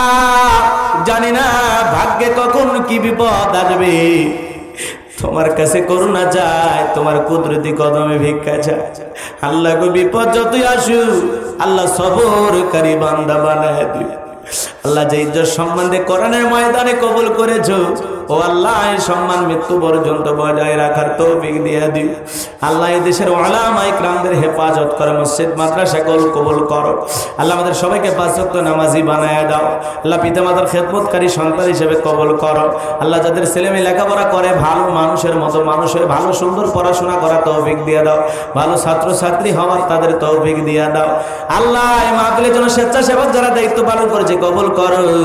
আমার জাহাঙ্গীর স্যারকে আল্লাহ কবুল করো, স্যারের হায়াত বাড়ায় দাও আল্লাহ। মিডিয়ার ভাইরা যারা কষ্ট করে এসেছে আল্লাহ সুন্দরভাবে কথাগুলো প্রচার করা তৌফিক দিয়ে দাও। আলেমদের বিপদ হয় এমন কোনো আলোচনা যেন তারা প্রচার না করে। আল্লাহ আমার মিডিয়ার ভাইদের কবুল করো, তাদের জিন্দিগিতে আল্লাহ রহমত বরকতে ভরপুর করে দাও। আল্লাহ যারা নারীদের অশ্লীল পোস্টার দিয়া আলেমদের আলোচনা সারে, আল্লাহ তাদেরকে হেদায়েত দাও। আল্লাহ আজকে আলেমদেরকে যারা বিতর্কী করার জন্য ষড়যন্ত্র করতেছে, আল্লাহ তাদের হাত থেকে আলেমদেরকে তুমি হেফাজত করো। আল্লাহ আমি গুনাহগার একটা মাদ্রাসা প্রতিষ্ঠিত করেছি, আল্লাহ আমার মাদ্রাসায় নূরে মাদিনাকে কবুল করো। একটা মসজিদ বানানোর স্বপ্ন দেখেছি, আল্লাহ কবুল করে নিও। একটা গণকবরস্থান বানানোর স্বপ্ন দেখেছি, আল্লাহ কবুল করে নিও। আল্লাহ দ্বীনের জন্য আমাদের কবুল করো, কোরআন শোনা সঠিক পথে কবুল করো। আলেমদের দুর্দিনে বিপদে আল্লাহ সকল মানুষ মুসলমান ইমানদারকে পাশে থাকার তৌফিক দিয়ে দাও। এ অত্র এলাকার উপর খাস রহমত বরকত নাজিল করো।